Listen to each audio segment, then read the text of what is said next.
നമ്മളിപ്പം Covid vaccination എടുത്തതിന് ശേഷം പലരും മരിക്കുകയും അപ്പോൾ ഇതിനെ ബേസ് ചെയ്ത് പല കാര്യങ്ങളും വന്ന് കേട്ടിട്ടുണ്ട് വാർത്തകളിൽ. അതിന് എന്തോരം സത്യസന്ധത ഉണ്ടെന്ന് നമുക്ക് അറിയത്തില്ല. ഡോക്ടർ, കോവിഡ് വാക്സിനേഷൻ നല്ലതായിരുന്നോ അതോ അത് ഗുണം ചെയ്തോ? ചിലവരിൽ അങ്ങനെ ഒരു റിയാക്ഷൻ ഉണ്ടാവുന്നതായിട്ട് റിപ്പോർട്ടുകൾ ഉണ്ടായി. പലപ്പോഴും കേട്ടിട്ടുണ്ട് ഈ തലേണ വെക്കുന്നത് നല്ലതല്ലെന്ന്. ഒരു തെറ്റിദ്ധാരണയാണ്. നമ്മുടെ ലോഡോസിന് പാകമായിട്ടുള്ള ഒരു തലേണ കണ്ടെത്തി നമ്മൾ യൂസ് ചെയ്യുകയാണെന്നുണ്ടെങ്കിൽ നമ്മുടെ റെസ്റ്റ് ഏറ്റവും കംഫർട്ടബിൾ ആയിട്ട് കിട്ടാൻ അതായിരിക്കും നല്ലത്. ഒരു പ്രഗ്നന്റ് വുമൺ എങ്ങനെ കിടക്കുന്നതായിരിക്കും നല്ലത്? നേരെ ഫ്ലാറ്റ് ആയിട്ട് കിടക്കാൻ എനിക്ക് പറ്റില്ല, കാരണം ലങ്സിന്റെ സ്പേസ് കൂടുതൽ കുറയും. അപ്പോഴാണ് ഒരു പ്രോപ്പർ പൊസിഷൻ പറയുക. 2 or 3 പില്ലോസ് വെച്ചിട്ടായിരിക്കും ഞാൻ എൻ്റെ ബാക്ക് സപ്പോർട്ട് ചെയ്യുക. അപ്പോൾ കുറച്ചും കൂടെ ബ്രീതിങ് എളുപ്പമായിരിക്കും. അതുപോലെ തന്നെ ഗ്യാസ്ട്രൈറ്റിക് ഇഷ്യൂസ് കുറച്ച് കുറവായിരിക്കും. ജിമ്മുകളിലും എക്സസൈസ് ചെയ്തുകൊണ്ടിരിക്കുമ്പോൾ സഡൻ ഡെത്തുകൾ ഉണ്ടാവുന്നത് ഇപ്പോൾ റിപ്പോർട്ട്സ് ഇങ്ങനെ വന്നുകൊണ്ടിരിക്കുകയാണ്. ഒരാൾക്ക് 48 പുഷപ്പ് എടുക്കാൻ പറ്റുമായിരിക്കും, ഒരാൾക്ക് 100 എടുക്കാൻ പറ്റുമായിരിക്കും. തുടക്കക്കാരന് അത്രയും പറ്റുണ്ടാവില്ല. സഡൻ ഡെത്ത് എപ്പിസോഡ്സിലേക്കൊക്കെ പോകുന്നത് കാർഡിയാക് സ്ട്രെയിൻ ഉണ്ടാവുമ്പോഴാണ്. നമ്മുടെ ഹാർട്ടിന്റെ പ്രൊട്ടക്ഷൻ മെഷറും കൂടെയാണ്. കുറേ സമയം നമ്മൾ ഈ കൈ ഹാങ് ചെയ്ത് കിടക്കുന്ന രീതിയിലാണ് ലാപ്ടോപ്പിലോ കീബോർഡിലോ ഒക്കെ നമ്മൾ വർക്ക് ചെയ്തുകൊണ്ടിരിക്കുന്നതെങ്കിൽ നമ്മുടെ കഴുത്തിൽ നിന്നുള്ള ആ ഒരു നെർവ് വലിഞ്ഞുകൊണ്ടിരിക്കും. വീട്ടുപണി ചെയ്യുന്ന ഒരു വീട്ടമ്മയായിരിക്കാം, കൂടുതൽ തുണി ഒരുമിച്ചിട്ട് അലക്കി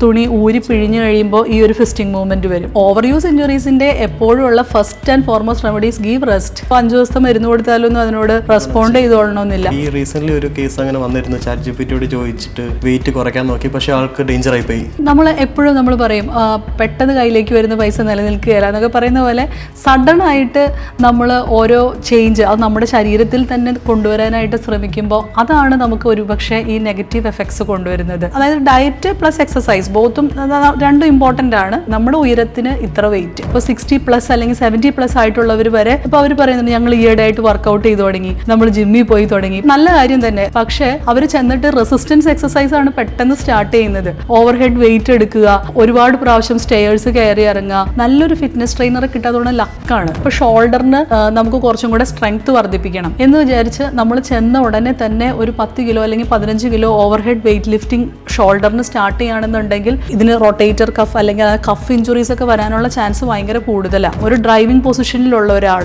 ഭയങ്കര നെക്ക് പെയിൻ ആയിട്ടൊക്കെ വന്ന് എക്സ്റേ എടുത്ത് നോക്കുമ്പോഴായിരിക്കും ആ ഒരു ഡീജനറേഷൻ അത്രയും സിവിയർ ആയിട്ട് കാണുന്നത്. യുവാക്കളായിട്ടുള്ള ആൾക്കാർ, ഇപ്പോൾ പ്രായമാവണമെന്ന് തന്നെ ഇല്ല, കോളേജിലേക്ക് പോകുന്ന അല്ലെങ്കിൽ സ്കൂൾ സ്റ്റുഡൻസ് ആയിട്ടുള്ളവർക്കൊക്കെ ബ്രെയിൻ ഇഞ്ചുറി ഒക്കെ വന്നു കഴിഞ്ഞാൽ, എന്തെങ്കിലും ഒരു ആക്സിഡന്റ് വന്നാൽ ഇവർക്ക് ഭക്ഷണം വിഴുങ്ങാനുള്ള താളം ബുദ്ധിമുട്ടായിരിക്കും. അതാണ് പിന്നെ ന്യൂമോണിയയിലേക്കൊക്കെ എത്തുന്നത്. ആക്ച്വലി നമ്മുടെ ഒരു അറിവില്ലായ്മയുടെ മേഖലയുടെ ഒരു പ്രതീകമാണ് ശരിക്കും പറഞ്ഞാൽ ഈ സ്മൈലി ബോൾ എന്ന് പറയുന്ന സാധനം. ആഫ്റ്റർ റീഹാബ് ഒക്കെ മാറ്റി വെച്ച് കഴിഞ്ഞാൽ നമ്മുടെ മുമ്പിൽ ഇരിക്കുന്ന ഒരു എഴുത്തുകാരിയാണ് അല്ലേ? വയനാടിനെ ബേസ് ചെയ്തൊരു ബുക്കൊക്കെ വരികയും അതിന്റെ കവിതകൾ ഇറങ്ങുകയൊക്കെ ചെയ്ത് ആ ബുക്കിന്റെ കവർ പേജ് തന്നെ കൊടുത്തിരിക്കുന്നത് പ്രജീഷിന്റെ ആ ഒരു കത്തിച്ചു പിടിച്ച ടോർച്ച് ഒഴുകി പോകുന്ന ആ ഒരു പിക്ചറോട് കൂടിയിട്ടാണ്. എന്ന് നിന്റെ മൊയ്തീൻ്റെയൊക്കെ നമ്മൾ അപൂർവമായിട്ട് കേൾക്കുന്ന ടൈപ്പ് പ്രണയകഥകൾ വന്നു. അതുപോലെ തന്നെ ഒരു സ്റ്റോറി ആയിരുന്നു അൻസിൽ ഫിദ എന്ന് പറയുന്നത്. തലേദിവസം രാത്രി വരെ താൻ സ്നേഹിക്കുന്ന കുട്ടിയെ വിളിച്ചതാണ്. അതിനുശേഷം കാലത്ത് വിളിച്ചു നോക്കുമ്പം ആ കുട്ടിയുടെ ഫോൺ അറ്റൻഡ് ചെയ്യുന്നില്ല, എടുക്കുന്നില്ല. ഇവൻ അന്വേഷിച്ച് ചെല്ലുമ്പോൾ നിന്നിരുന്ന സ്ഥലത്ത് ഒന്നുമില്ല, ആ വീടും ഇല്ല, ഒന്നുമില്ല. ഇവൻ നേരെ പോയത് മോർച്ചറിയിലേക്കാണ്. മോർച്ചറിയിൽ ശവശരീരങ്ങൾ കഴുകുന്ന സ്ഥലത്ത് താൻ സ്നേഹിക്കുന്ന ആ കുട്ടീനെ അവസാനമായിട്ട് മൃതശരീരമായിട്ടാണെങ്കിലും കാണാനായിട്ട് ഉള്ള ആഗ്രഹത്തോടുകൂടി 1-2 ദിവസമല്ല 7 ദിവസം അദ്ദേഹം അവിടെ നിന്ന് ആ ബോഡി വാഷ് ചെയ്യുന്ന കാര്യത്തിൽ ഏർപ്പെട്ടുകൊണ്ടിരുന്നു. 8ാമത്തെ ദിവസമാണ് ഈ കുട്ടി. സിനിമ സ്വപ്നം കാണുന്നവർക്ക് ചാവറ ഫിലിം സ്കൂൾ, കൊച്ചി. ഇന്ന് നമ്മളോടുള്ളത് ഡോക്ടർ രമ്യ മാത്യു ആണ്, റീഹാബ് സ്പെഷ്യലിസ്റ്റ് ആണ്. നമസ്കാരം മാം. നമസ്കാരം. ഈ റീഹാബ് എന്ന് കേൾക്കുമ്പോൾ തന്നെ നമ്മൾക്ക് ഒരു ചിന്ത വരുന്നത് നമ്മൾ ഈ ഡ്രഗ്സ് അല്ലെങ്കിൽ മദ്യപാനം കൂടെയുള്ളവർക്ക് നമുക്കിങ്ങനെ റീഹാബിൽ കൊണ്ടുവിടുന്നത് കേട്ടിട്ടുണ്ട്. ശരിക്കും എന്താണ് ഈ റീഹാബ് സ്പെഷ്യലിസ്റ്റ് എന്ന് പറഞ്ഞാൽ? റീഹാബിലിറ്റേഷൻ ആക്ച്വലി മെഡിക്കൽ വശം നോക്കുമ്പോൾ ഇപ്പോൾ ഒരു ലാൻഡ് സ്ലൈഡ് ഉണ്ടായാൽ അതിൻ്റെ പുനരധിവാസവും റീഹാബിലിറ്റേഷൻ തന്നെയാണ്. പക്ഷേ മെഡിക്കൽ റീഹാബിലിറ്റേഷൻ എന്ന് പറയുമ്പം അതിൻ്റെ ഒരു ലോങ്ങിവിറ്റി അല്ലെങ്കിൽ ദീർഘനാൾ നിൽക്കാവുന്ന അസുഖങ്ങൾക്ക് നമ്മൾ കൊടുക്കാവുന്ന ചികിത്സാ വിധികൾ. അപ്പോൾ അതിനകത്ത് അതിൻ്റെ മെഡിക്കൽ വശങ്ങളുണ്ട്, തെറാപ്പി വശങ്ങളുണ്ട്. ഇപ്പം ഉദാഹരണം പറയുകയാണെങ്കിൽ ഒരു ബ്രെയിൻ ഇഞ്ചുറി, ഇപ്പോൾ ഒരു അപകടം സംഭവിച്ചു, എന്നിട്ട് സിവിയർ ആയിട്ടുള്ളൊരു ബ്രെയിൻ ഇഞ്ചുറി വന്നു, അയാളെ എങ്ങനെ നമുക്ക് തിരിച്ച് പുതുജീവിതത്തിലേക്ക് കൊണ്ടുവരാം. അപ്പോൾ അതൊരു റീഹാബ് ടീമാണ് അത് ചെയ്യുക. അപ്പോൾ അത് ചെയ്യുന്നതിൽ ഡോക്ടേഴ്സ് ഉണ്ട്. ആ ഡോക്ടേഴ്സിനെയാണ് ഫിസിയാട്രിസ്റ്റ് എന്ന് പറയുന്നത്. അപ്പോൾ നമ്മൾ ഫിസിയോതെറാപ്പിസ്റ്റ് അല്ല, സൈക്യാട്രിസ്റ്റ് അല്ല, ഫിസിയാട്രിസ്റ്റ് എന്ന് പറയും, റീഹാബിലിറ്റേഷൻ സ്പെഷ്യലിസ്റ്റ്. അപ്പോൾ അവരാണ് തുടക്കത്തിൽ വേണ്ടിയ മെഡിസിൻസും കാര്യങ്ങളൊക്കെ നിർണ്ണയിക്കുന്നത്. ഒപ്പം അവരുടെ ഒപ്പം തന്നെ ഒരു തെറാപ്പി ടീം ഉണ്ടാവും. ആ ടീമിലെ മെയിൻ ആയിട്ടുള്ള 3 തെറാപ്പിസ്റ്റുമാരാണ് physiotherapist, occupational therapist and speech swallow therapist. അപ്പോൾ ഫിസിയോതെറാപ്പിസ്റ്റ് ആ ഫിസിക്കായിട്ടുള്ള കാര്യങ്ങൾ, ഇപ്പം കായികപരമായിട്ടുള്ള ഇരിക്കുക, നിൽക്കുക, നടക്കുക, അങ്ങനത്തെ കാര്യങ്ങളായിരിക്കും ഡീൽ ചെയ്യുന്നത്. ഒക്യുപേഷണൽ തെറാപ്പിസ്റ്റ് ബുദ്ധിപരമായ കാര്യങ്ങൾ, മനുഷ്യൻ ഫിസിക്ക് മാത്രമല്ലല്ലോ, അയാളുടെ മെൻ്റൽ സ്റ്റെബിലിറ്റി, അയാളുടെ കമ്മ്യൂണിക്കേഷൻ എബിലിറ്റി, അയാളുടെ ഹാൻഡ് ഫങ്ഷൻസ്, ഡെയിലി ആക്ടിവിറ്റീസ്, ഇതിനൊക്കെ അയാളെ എക്യുപ്ഡ് ആക്കുന്നതാണ് ഒക്യുപേഷണൽ തെറാപ്പിസ്റ്റ് ചെയ്യുക. അത് കഴിഞ്ഞ് സ്പീച്ച് ആൻഡ് സ്വാളോ തെറാപ്പിസ്റ്റുമാരാണ് അടിസ്ഥാനപരമായി നമ്മുടെ ആവശ്യങ്ങൾ ലൈക്ക് ഭക്ഷണം കഴിക്കുക, സംസാരിക്കുക, അതിൻ്റെ ട്രെയിനിങ് കൊടുക്കുന്നത്. അപ്പം ഇതൊരു ഹോളിസ്റ്റിക് അല്ലെങ്കിൽ ഒരു കോംപ്രിഹെൻസീവ് എന്ന് പറയാവുന്ന ടീം വർക്കാണ് എപ്പോഴും റീഹാബിലിറ്റേഷനിൽ വരിക. അപ്പോൾ നമ്മുടെ ഡെയിലി ലൈഫിൽ ഒരു റീഹാബ് എങ്ങനെയാണ് നമുക്ക് ഗുണം ചെയ്യുക? നമ്മളുടെ wait control, daily exercise schedules. ഇപ്പോൾ മലയാളികളുടെ ആ ഒരു റീഡിങ് ആൻഡ് ആ ഒരു എഡ്യൂക്കേഷണൽ സ്റ്റാറ്റസ് ഒക്കെ ഇമ്പ്രൂവ് ചെയ്ത് വരുന്നതിനനുസരിച്ച് അവരവരുടെ ഹെൽത്ത് ആൻഡ് ഫിറ്റ്നസ്സിൽ നല്ല കോൺഷ്യസ് ആണ്. എസ്പെഷ്യലി ബോഡി വെയ്റ്റ്, അതിനെക്കുറിച്ച് കോൺഷ്യസ് ആണ്. അപ്പോൾ ആ ഒരു കൺസേണിൽ ഈ ഒരു ഒബീസിറ്റി റീഹാബിലിറ്റേഷനൊക്കെ കയറി വരുന്നത്. ആ ഒരു പ്രോപ്പറായിട്ട് സയൻറ്റിഫിക്കായിട്ട് എങ്ങനെ വെയിറ്റ് കൺട്രോൾ ചെയ്യാം, അതിൻ്റെ എക്സസൈസ് ഷെഡ്യൂൾസ്, ഡയറ്റ് ഷെഡ്യൂൾസ്, അതൊരു ടീം വർക്കാണ്. അപ്പോൾ ഒരു ആഡിക്വേറ്റ് ആയിട്ടൊരു ന്യൂട്രീഷനിസ്റ്റ്, ഡയറ്റീഷ്യൻ പ്ലസ് ഒരു റീഹാബിലിറ്റേഷൻ സ്പെഷ്യലിസ്റ്റ് എല്ലാം ഉൾച്ചേർന്ന് കഴിയുമ്പോഴാണ് ശാസ്ത്രീയമായിട്ടുള്ള രീതിയിൽ നമ്മൾ അതിനെ അപ്രോച്ച് ചെയ്യുക. ഈ ഡയറ്റ് വന്ന സമയത്ത് തന്നെ നമുക്ക് ഈ ഇടയ്ക്ക് ഇപ്പോൾ നമുക്ക് പലപ്പോഴും ആൾക്കാർ ഡോക്ടറെ കാണാൻ ബുദ്ധിമുട്ട് പോലെ കാണിക്കുന്നുണ്ട്. എന്ന് വെച്ച് കഴിഞ്ഞാൽ പലപ്പോഴും ChatGPT ചോദിക്കുന്നു എൻ്റെ വെയിറ്റ് 30 ദിവസത്തിൽ എങ്ങനെ കുറയുന്നു. അപ്പോൾ ഈ റീസെൻ്റ്ലി ഒരു കേസ് അങ്ങനെ വന്നിരുന്നു. ChatGPT ചോദിച്ചിട്ട് വെയിറ്റ് കുറയ്ക്കാൻ നോക്കി, പക്ഷേ ആൾക്ക് ഡേഞ്ചറായി പോയി ഓർഗൻസ്. അപ്പം പലപ്പോഴും ആൾക്കാർ ഇപ്പം ഡോക്ടേഴ്സിനെ ഡിപ്പെൻഡ് ചെയ്യാതെ ഇങ്ങനെ ChatGPT മാറുന്നു. അപ്പോൾ ഇവർക്ക് റീഹാബ് എന്നൊരു സ്പെഷ്യലിസ്റ്റ് എന്ന് വെച്ചിട്ട് മാഡത്തിന് എന്താണ് പറയാനുള്ളത്? നമ്മൾ പറയും പെട്ടെന്ന് ചെയ്യാൻ അല്ലെങ്കിൽ പെട്ടെന്ന് റിസൾട്ട് കിട്ടുന്ന കാര്യങ്ങൾ, പെട്ടെന്ന് കയ്യിലേക്ക് വരുന്ന പൈസ നിലനിൽക്കുകയില്ല എന്നൊക്കെ പറയുന്ന പോലെ സഡൻ ആയിട്ട് നമ്മൾ ഓരോ ചേഞ്ച് അത് നമ്മുടെ ശരീരത്തിൽ തന്നെ കൊണ്ടുവരാനായിട്ട് ശ്രമിക്കുമ്പോൾ അതാണ് നമുക്ക് ഒരുപക്ഷെ ഈ നെഗറ്റീവ് എഫക്ട്സ് കൊണ്ടുവരുന്നത്. അപ്പോൾ 10 ദിവസം 15 ദിവസം അല്ലെങ്കിൽ സഡൻ ആയിട്ട് ഒരു മന്ത് നമ്മുടെ ബോഡിക്ക് അതിൻ്റേതായിട്ടുള്ളൊരു വൾണറബിലിറ്റി ഉണ്ട്. ആ ഒരു സമയം അതിന് കൊടുത്തിട്ട് ഈ പറയുന്ന വെയിറ്റ് കൺട്രോളും ഈവൻ ഹെൽത്ത് ആണെങ്കിൽ കൂടെയും നമ്മൾ റീഗെയിൻ ചെയ്യാനായിട്ട് ശ്രമിക്കുമ്പോൾ അതിന് പ്ലസ്, അതായത് ഡയറ്റ് പ്ലസ് എക്സസൈസ് ബോത്തും രണ്ടും ഇമ്പോർട്ടൻ്റ് ആണ്.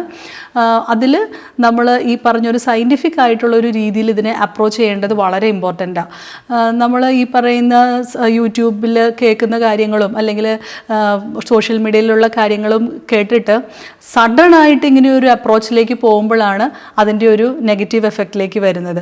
തീർച്ചയായിട്ടും നമ്മുടെ വെയിറ്റ് കൺട്രോൾഡ് ആയിരിക്കണം. അതിനകത്ത് ഏറ്റവും ഇമ്പോർട്ടൻ്റ് ആയിട്ടുള്ള സാധനമാണ് BMI എന്ന് പറയുന്നത്, ബോഡി മാസ് ഇൻഡെക്സ്.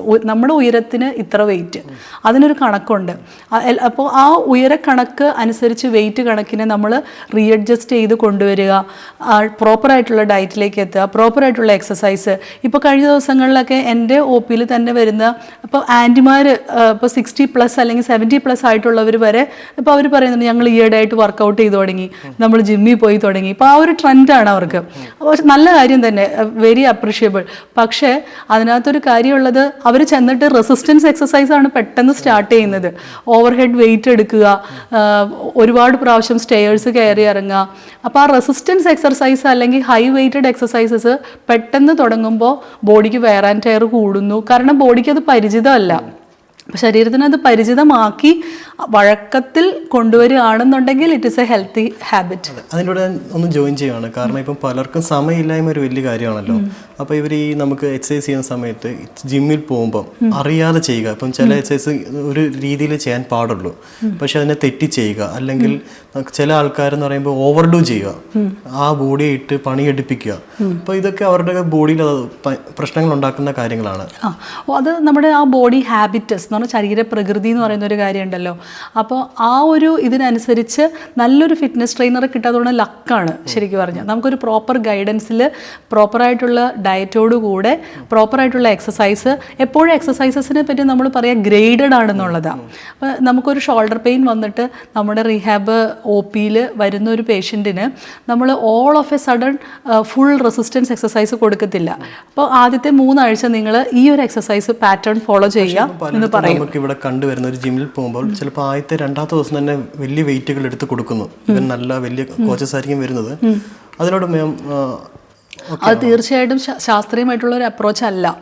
കാരണം ഹെവി വെയ്റ്റഡ് എക്സസൈസ് വരുമ്പോൾ കാരണം അയാളുടെ കാർട്ടിലേജസ്, അയാളുടെ ലിഗമെൻറ്റ്സ് അതൊക്കെ വീക്കായിരിക്കും. ആ സമയത്ത് നമ്മൾ റെഗുലറായിട്ട് ഉള്ള ഒരു റേഞ്ച് എക്സസൈസസ് പ്ലസ് ഒരു stretching exercises, range and stretches വളരെ ഫ്രീക്വൻ്റ് ആയിട്ട് ചെയ്ത് ഒരു വഴക്കത്തിലേക്ക് എത്തിയതിന് ശേഷമാണ് ഗ്രാജുവലിയാണ് ഒപ്പം സ്ട്രെങ്തനിങ് ഇൻ എ ഗ്രേഡഡ് വേ, അങ്ങനെ ഒരു പാറ്റേണിലാണ് നമ്മൾ ആ എക്സസൈസസ് കൊണ്ടുവരേണ്ടത്. അപ്പോൾ ഉദാഹരണം പറയുകയാണെങ്കിൽ ഇപ്പോൾ ഷോൾഡറിന് നമുക്ക് കുറച്ചും കൂടെ സ്ട്രെങ്ത് വർദ്ധിപ്പിക്കണം എന്ന് വിചാരിച്ച് നമ്മൾ ചെന്ന ഉടനെ തന്നെ ഒരു 10 കിലോ അല്ലെങ്കിൽ 15 കിലോ ഓവർഹെഡ് വെയ്റ്റ് ലിഫ്റ്റിംഗ് ഷോൾഡറിന് സ്റ്റാർട്ട് ചെയ്യുകയാണെന്നുണ്ടെങ്കിൽ ഇതിന് റൊട്ടേറ്റർ കഫ് അല്ലെങ്കിൽ കഫ് ഇഞ്ചുറീസ് ഒക്കെ വരാനുള്ള ചാൻസ് ഭയങ്കര കൂടുതലാണ്. അതുപോലെ തന്നെ ഇമ്പോർട്ടൻ്റ് ആണ് മുട്ടിൻ്റെ എക്സസൈസുകൾ. ജനറൽ കാലിൻ്റെയൊക്കെ വെയിറ്റ് കുറയ്ക്കാൻ വേണ്ടിയിട്ട് മുട്ടിൻ്റെയൊക്കെ എക്സസൈസസ് ചെയ്യുമ്പോൾ പ്രത്യേകം ശ്രദ്ധിക്കേണ്ടത്, നമ്മൾ ആദ്യം റേഞ്ച് എക്സസൈസസ് കൊണ്ടുവന്നു, പിന്നെ റെഗുലറായിട്ടുള്ള സ്ട്രെച്ചിങ് എക്സസൈസസ് കൊണ്ടുവന്നു, മസിൽസിനെ ഒന്ന് പരുവപ്പെടുത്തി എടുത്തിട്ടാണ് പിന്നെ ഗ്രേഡഡ് ആയിട്ടുള്ള സ്ട്രെങ്തനിങ്ങിലേക്ക് പോകേണ്ടത്. ഒരു നല്ല കോച്ച് ഉണ്ടെങ്കിൽ അവർക്ക് ആ ഒരു കാര്യങ്ങൾ കണ്ടിന്യൂ ചെയ്യാനായിട്ട് പറ്റും. നമ്മളിപ്പം ഈ ജിമ്മിൽ പോകുന്ന സമയത്ത് തന്നെ നമ്മൾ നല്ലപോലെ ഒരു ഫുഡ് കഴിക്കുന്ന ആളാണെന്ന് വെച്ചോ, ആ ഫുഡ് നേരെ ജിമ്മിൽ ചെല്ലുമ്പോഴത്തേനും പെട്ടെന്നൊരു അവർക്ക് കിട്ടുന്ന കുറേ എക്സസൈസ് ഉൾപ്പെടെ ഒരു ഡയറ്റും വരുന്നു. ചിലപ്പോൾ ഡയറ്റ് അവർ ഇത്ര നാളും കഴിച്ചതിന്നൊക്കെ ഭയങ്കര കട്ട് ഡൗൺ ആയിരിക്കും. അവർക്ക് അത്രയും ഫുഡ് ഉണ്ടാവില്ല, അത്രയും കാര്യങ്ങളുണ്ടാവില്ല. ശരിക്കും നമ്മൾ അങ്ങനെ ചെയ്യുന്നത് ശരിയാണോ? അപ്പോൾ ആ ഒരു ഡയറ്ററി റീഹാബിലിറ്റേഷൻ എന്ന് പറയുന്ന സംഭവം എഗെയിൻ ഒരു ടീം അപ്രോച്ചാണ്. അപ്പോൾ അയാളുടെ ന്യൂട്രീഷനിസ്റ്റ് പ്ലസ് അയാളുടെ ഈ ഒരു എക്സസൈസ് ഫിറ്റ്നസ് ട്രെയിനർ, ഇവരെല്ലാവരും കൂടെ കമ്പൈൻഡ് ആയിട്ട് ഒരു അഡ്വൈസ് കൊടുത്താണ് മുന്നോട്ട് പോകാൻ. കാരണം അയാളുടെ ബോഡിയിൽ ഇത്ര നാൾ അയാൾ പരിചയിച്ച് വന്നിരുന്ന ഭക്ഷണത്തിനനുസരിച്ചായിരിക്കും അയാളുടെ എൻസൈംസ് ഒക്കെ, അയാളുടെ ഹോർമോൺസ്, എൻസൈംസ് എല്ലാം ആ രീതിയിലായിരിക്കും പ്രൊഡ്യൂസ് ചെയ്യപ്പെടുന്നത്. ഇത് ഓൾ ഓഫ് എ സഡൻ നമ്മൾ ഡയറ്റ് ചേഞ്ച് ചെയ്യുമ്പോൾ ശരീരത്തിന് തന്നെ ഒരു കൺഫ്യൂഷൻ ആയിരിക്കും, ഇത് എന്തായിരിക്കും ഈ വരുന്നതെന്നുള്ളൊരു രീതിയിൽ ഒരു കൺഫ്യൂഷൻ ആയിരിക്കും. പക്ഷേ നമ്മൾ ഗ്രാജുവലി ആൻഡ് സസ്റ്റെയിനിങ് ആയിട്ട് അത് നിലനിർത്തി കൊണ്ടുപോവുകയാണെങ്കിൽ ഓവർ ദ മന്ത്സ് നമുക്ക് ആ ചേഞ്ച് വളരെ എവിഡൻ്റ് ആയിട്ട് അറിയാൻ പറ്റും. And everything is for to bring the best out of us. നമ്മളിലെ ഏറ്റവും നല്ല നമ്മളിനെ പുറത്തു കൊണ്ടുവരാനായിട്ടല്ലേ നമ്മൾ നോക്കുന്നത്. So all of a sudden അതിന് ചേഞ്ച് ചെയ്യാൻ നിന്ന് കഴിഞ്ഞാൽ it will have some adverse effects. അതിന് അതിൻ്റേതായൊരു സമയം കൊടുത്ത് ചെയ്യണം എന്നുള്ളതാണ് പറയുക കാര്യം. ഇപ്പം നമ്മുടെ യൂത്ത് ചെറുപ്പക്കാർ പലപ്പോഴും ബുദ്ധിമുട്ടുന്ന ഒരു കാര്യം എന്ന് പറഞ്ഞാൽ അവരുടെ വർക്കിംഗ് ഹാബിറ്റാണ്, ലൈഫ് സ്റ്റൈല്, വർക്കിംഗ് കാര്യങ്ങൾ എന്ന് വെച്ചാൽ പലരും പലപ്പോഴായിട്ട് ഇരിക്കുകയാണ്. IT പ്രൊഫഷനിലൊക്കെ ഉള്ളവർ കുറേ നേരം, ഒരുപാട് നേരം ഇരിക്കുന്നു. അങ്ങനെ അവർക്ക് ബാക്ക് പെയിൻ ഉണ്ടാകുന്നു, ജോയിൻറ്റിന് പെയിൻ ഉണ്ടാകുന്നു. ശരിക്കും നമ്മളിത് വിചാരിച്ചു കഴിഞ്ഞാൽ ഇത് മാറ്റിയെടുക്കാൻ പറ്റുമോ? ഇത് വരാതിരിക്കാൻ നമുക്ക് എങ്ങനെ നോക്കാം? ഇത് വന്നാൽ നമുക്ക് അതിനെ എങ്ങനെ ക്യൂർ ചെയ്യാൻ പറ്റും? നമ്മളിപ്പോൾ ഒരു ജോലി കിട്ടി, നമ്മളൊരു സ്ഥലത്ത് ജോയിൻ ചെയ്യാൻ പോവുക, ഏറ്റവും മുമ്പ് നമ്മൾ ശ്രദ്ധിക്കേണ്ടത് നമ്മൾ അവിടെ വർക്ക് ചെയ്യുമ്പോൾ നമ്മുടെ ബോഡി പോസ്ചർ എന്തായിരിക്കും. നമുക്ക് HR നമുക്കൊരു ജോലി തരുമ്പം നമ്മുടെ ഒരു സിറ്റിംഗ് വർക്കാണോ, ഓടി നടന്ന് നമ്മൾ ചെയ്യുന്ന വർക്കാണോ, ഒരേ സ്ഥലത്ത് ഹോൾട്ട് ചെയ്ത് നിന്നിട്ട് നമ്മൾ എന്തെങ്കിലും ഒരു പണി ചെയ്യുവാണോ? സോ അറ്റ്ലീസ്റ്റ് ഒരു സെക്യൂരിറ്റി വർക്ക് ആണെന്നുണ്ടെങ്കിൽ അങ്ങനെ, അതല്ല സിറ്റിംഗ് പ്രൊഫഷൻ ആണെങ്കിൽ അങ്ങനെ. നമ്മുടെ ബോഡി പൊസിഷൻ എന്തായിരിക്കും എന്നുള്ളതിനെക്കുറിച്ച് ഒന്ന് ചിന്തിക്കുന്നതെങ്കിലും നല്ലതായിരിക്കും. ഉദാഹരണം പറയുകയാണെങ്കിൽ അതെല്ലാം ഈ ഒരു എർഗണോമിക്സ് എന്ന് പറയുന്ന കാര്യത്തിലാണ് വരുന്നത്. എർഗണോമിക്സ് എന്ന് പറഞ്ഞാൽ നമ്മുടെ വർക്കിംഗ് പ്ലേസ് നമ്മുടെ ശരീരത്തിന് അനുകൂലമാണോ എന്നുള്ളതാണ്. അപ്പോൾ ഉദാഹരണം നമ്മളുടെ IT പ്രൊഫഷനിൽ ഒരാളിരുന്ന് വർക്ക് ചെയ്യുന്നു, അയാൾ continuously 4 hours 5 hours 6 to 8 hours ഒക്കെ ഇരുന്ന് വർക്ക് ചെയ്യുമ്പം ശരിക്കും ആ ഒരു എന്താണ് സ്മോൾ ജോയിൻറ്റ്സിലേക്ക് അല്ലെങ്കിൽ കഴുത്തിൻ്റെ അല്ലെങ്കിൽ നടുവിൻ്റെ ജോയിൻറ്റിലേക്കൊക്കെ നീരിറങ്ങാനും അത് 1-2 ദിവസങ്ങളല്ല, മാസങ്ങളും ആഴ്ചകളും വർഷങ്ങളും ആകുമ്പോഴത്തേക്കും അതിൻ്റെ ഒരു ലോങ് ടേം എഫക്ട്സ് എന്ന് പറയുന്നത് കുറേയൊക്കെ ഇറിവേഴ്സിബിൾ എഫക്ട്സിലേക്കൊക്കെ പോകും. അപ്പോൾ എപ്പോഴും നമ്മളുടെ വർക്ക് പ്ലേസസ്, അതിപ്പം ഗൂഗിൾ ചെയ്താൽ തന്നെ നമുക്ക് ഒരു സിറ്റിംഗ് എർഗണോമിക് പോസ്ചർ എന്ന് പറഞ്ഞ് അടിച്ചു കഴിഞ്ഞാൽ തന്നെ നമ്മളുടെ ഡിഫൈൻഡ് ആയിട്ടുള്ള നമ്മുടെ സീറ്റിംഗ് പൊസിഷൻ എങ്ങനെയായിരിക്കണം, നമ്മളുടെ സിസ്റ്റം വെക്കേണ്ടത് എങ്ങനെയായിരിക്കണം, നമ്മുടെ ഐ ലെവൽ എങ്ങനെയായിരിക്കണം, എൽബോ റിസ്റ്റ് എല്ലാം സപ്പോർട്ടഡ് ആയിരിക്കുമോ, ഇതെല്ലാം 1-2 ദിവസത്തിൻ്റെ കാര്യമല്ല, കുറേ ആഴ്ചകളും മാസങ്ങളും ആകുമ്പോഴത്തേക്ക് ഇതെല്ലാം പെർമനൻ്റ് ആയിട്ടുള്ള ചില ഡാമേജുകളിലേക്ക് പോകാതിരിക്കാനായിട്ട് നമ്മളെ ഹെൽപ്പ് ചെയ്യും. ഒരു ഡ്രൈവിംഗ് പൊസിഷനിലുള്ള ഒരാൾ, അയാൾ തുടർച്ചയായിട്ട് ലോങ് ഡ്രൈവൊക്കെ ചെയ്തുകൊണ്ടിരിക്കുമ്പം പിന്നീട് ഭയങ്കര നെക്ക് പെയിൻ ആയിട്ടൊക്കെ വന്ന് എക്സ്റേ എടുത്ത് നോക്കുമ്പോഴായിരിക്കും ആ ഒരു ഡീജനറേഷൻ അത്രയും സിവിയർ ആയിട്ട് കാണുന്നത്. പക്ഷെ അതിലേക്ക് പോകുന്നതിന് മുമ്പ് അയാൾക്ക് ചെയ്യാവുന്ന ആ ഒരു എക്സസൈസ് പാറ്റേൺസ് ഉണ്ട്. ഫോർ എക്സാമ്പിൾ പറയുകയാണെങ്കിൽ നമ്മുടെ ഒരു ട്രാഫിക് സിഗ്നലിൽ എത്തുമ്പോൾ അയാൾക്ക് അയാളുടെ നെക്കിനൊരു റിലാക്സേഷൻ കൊടുക്കാം.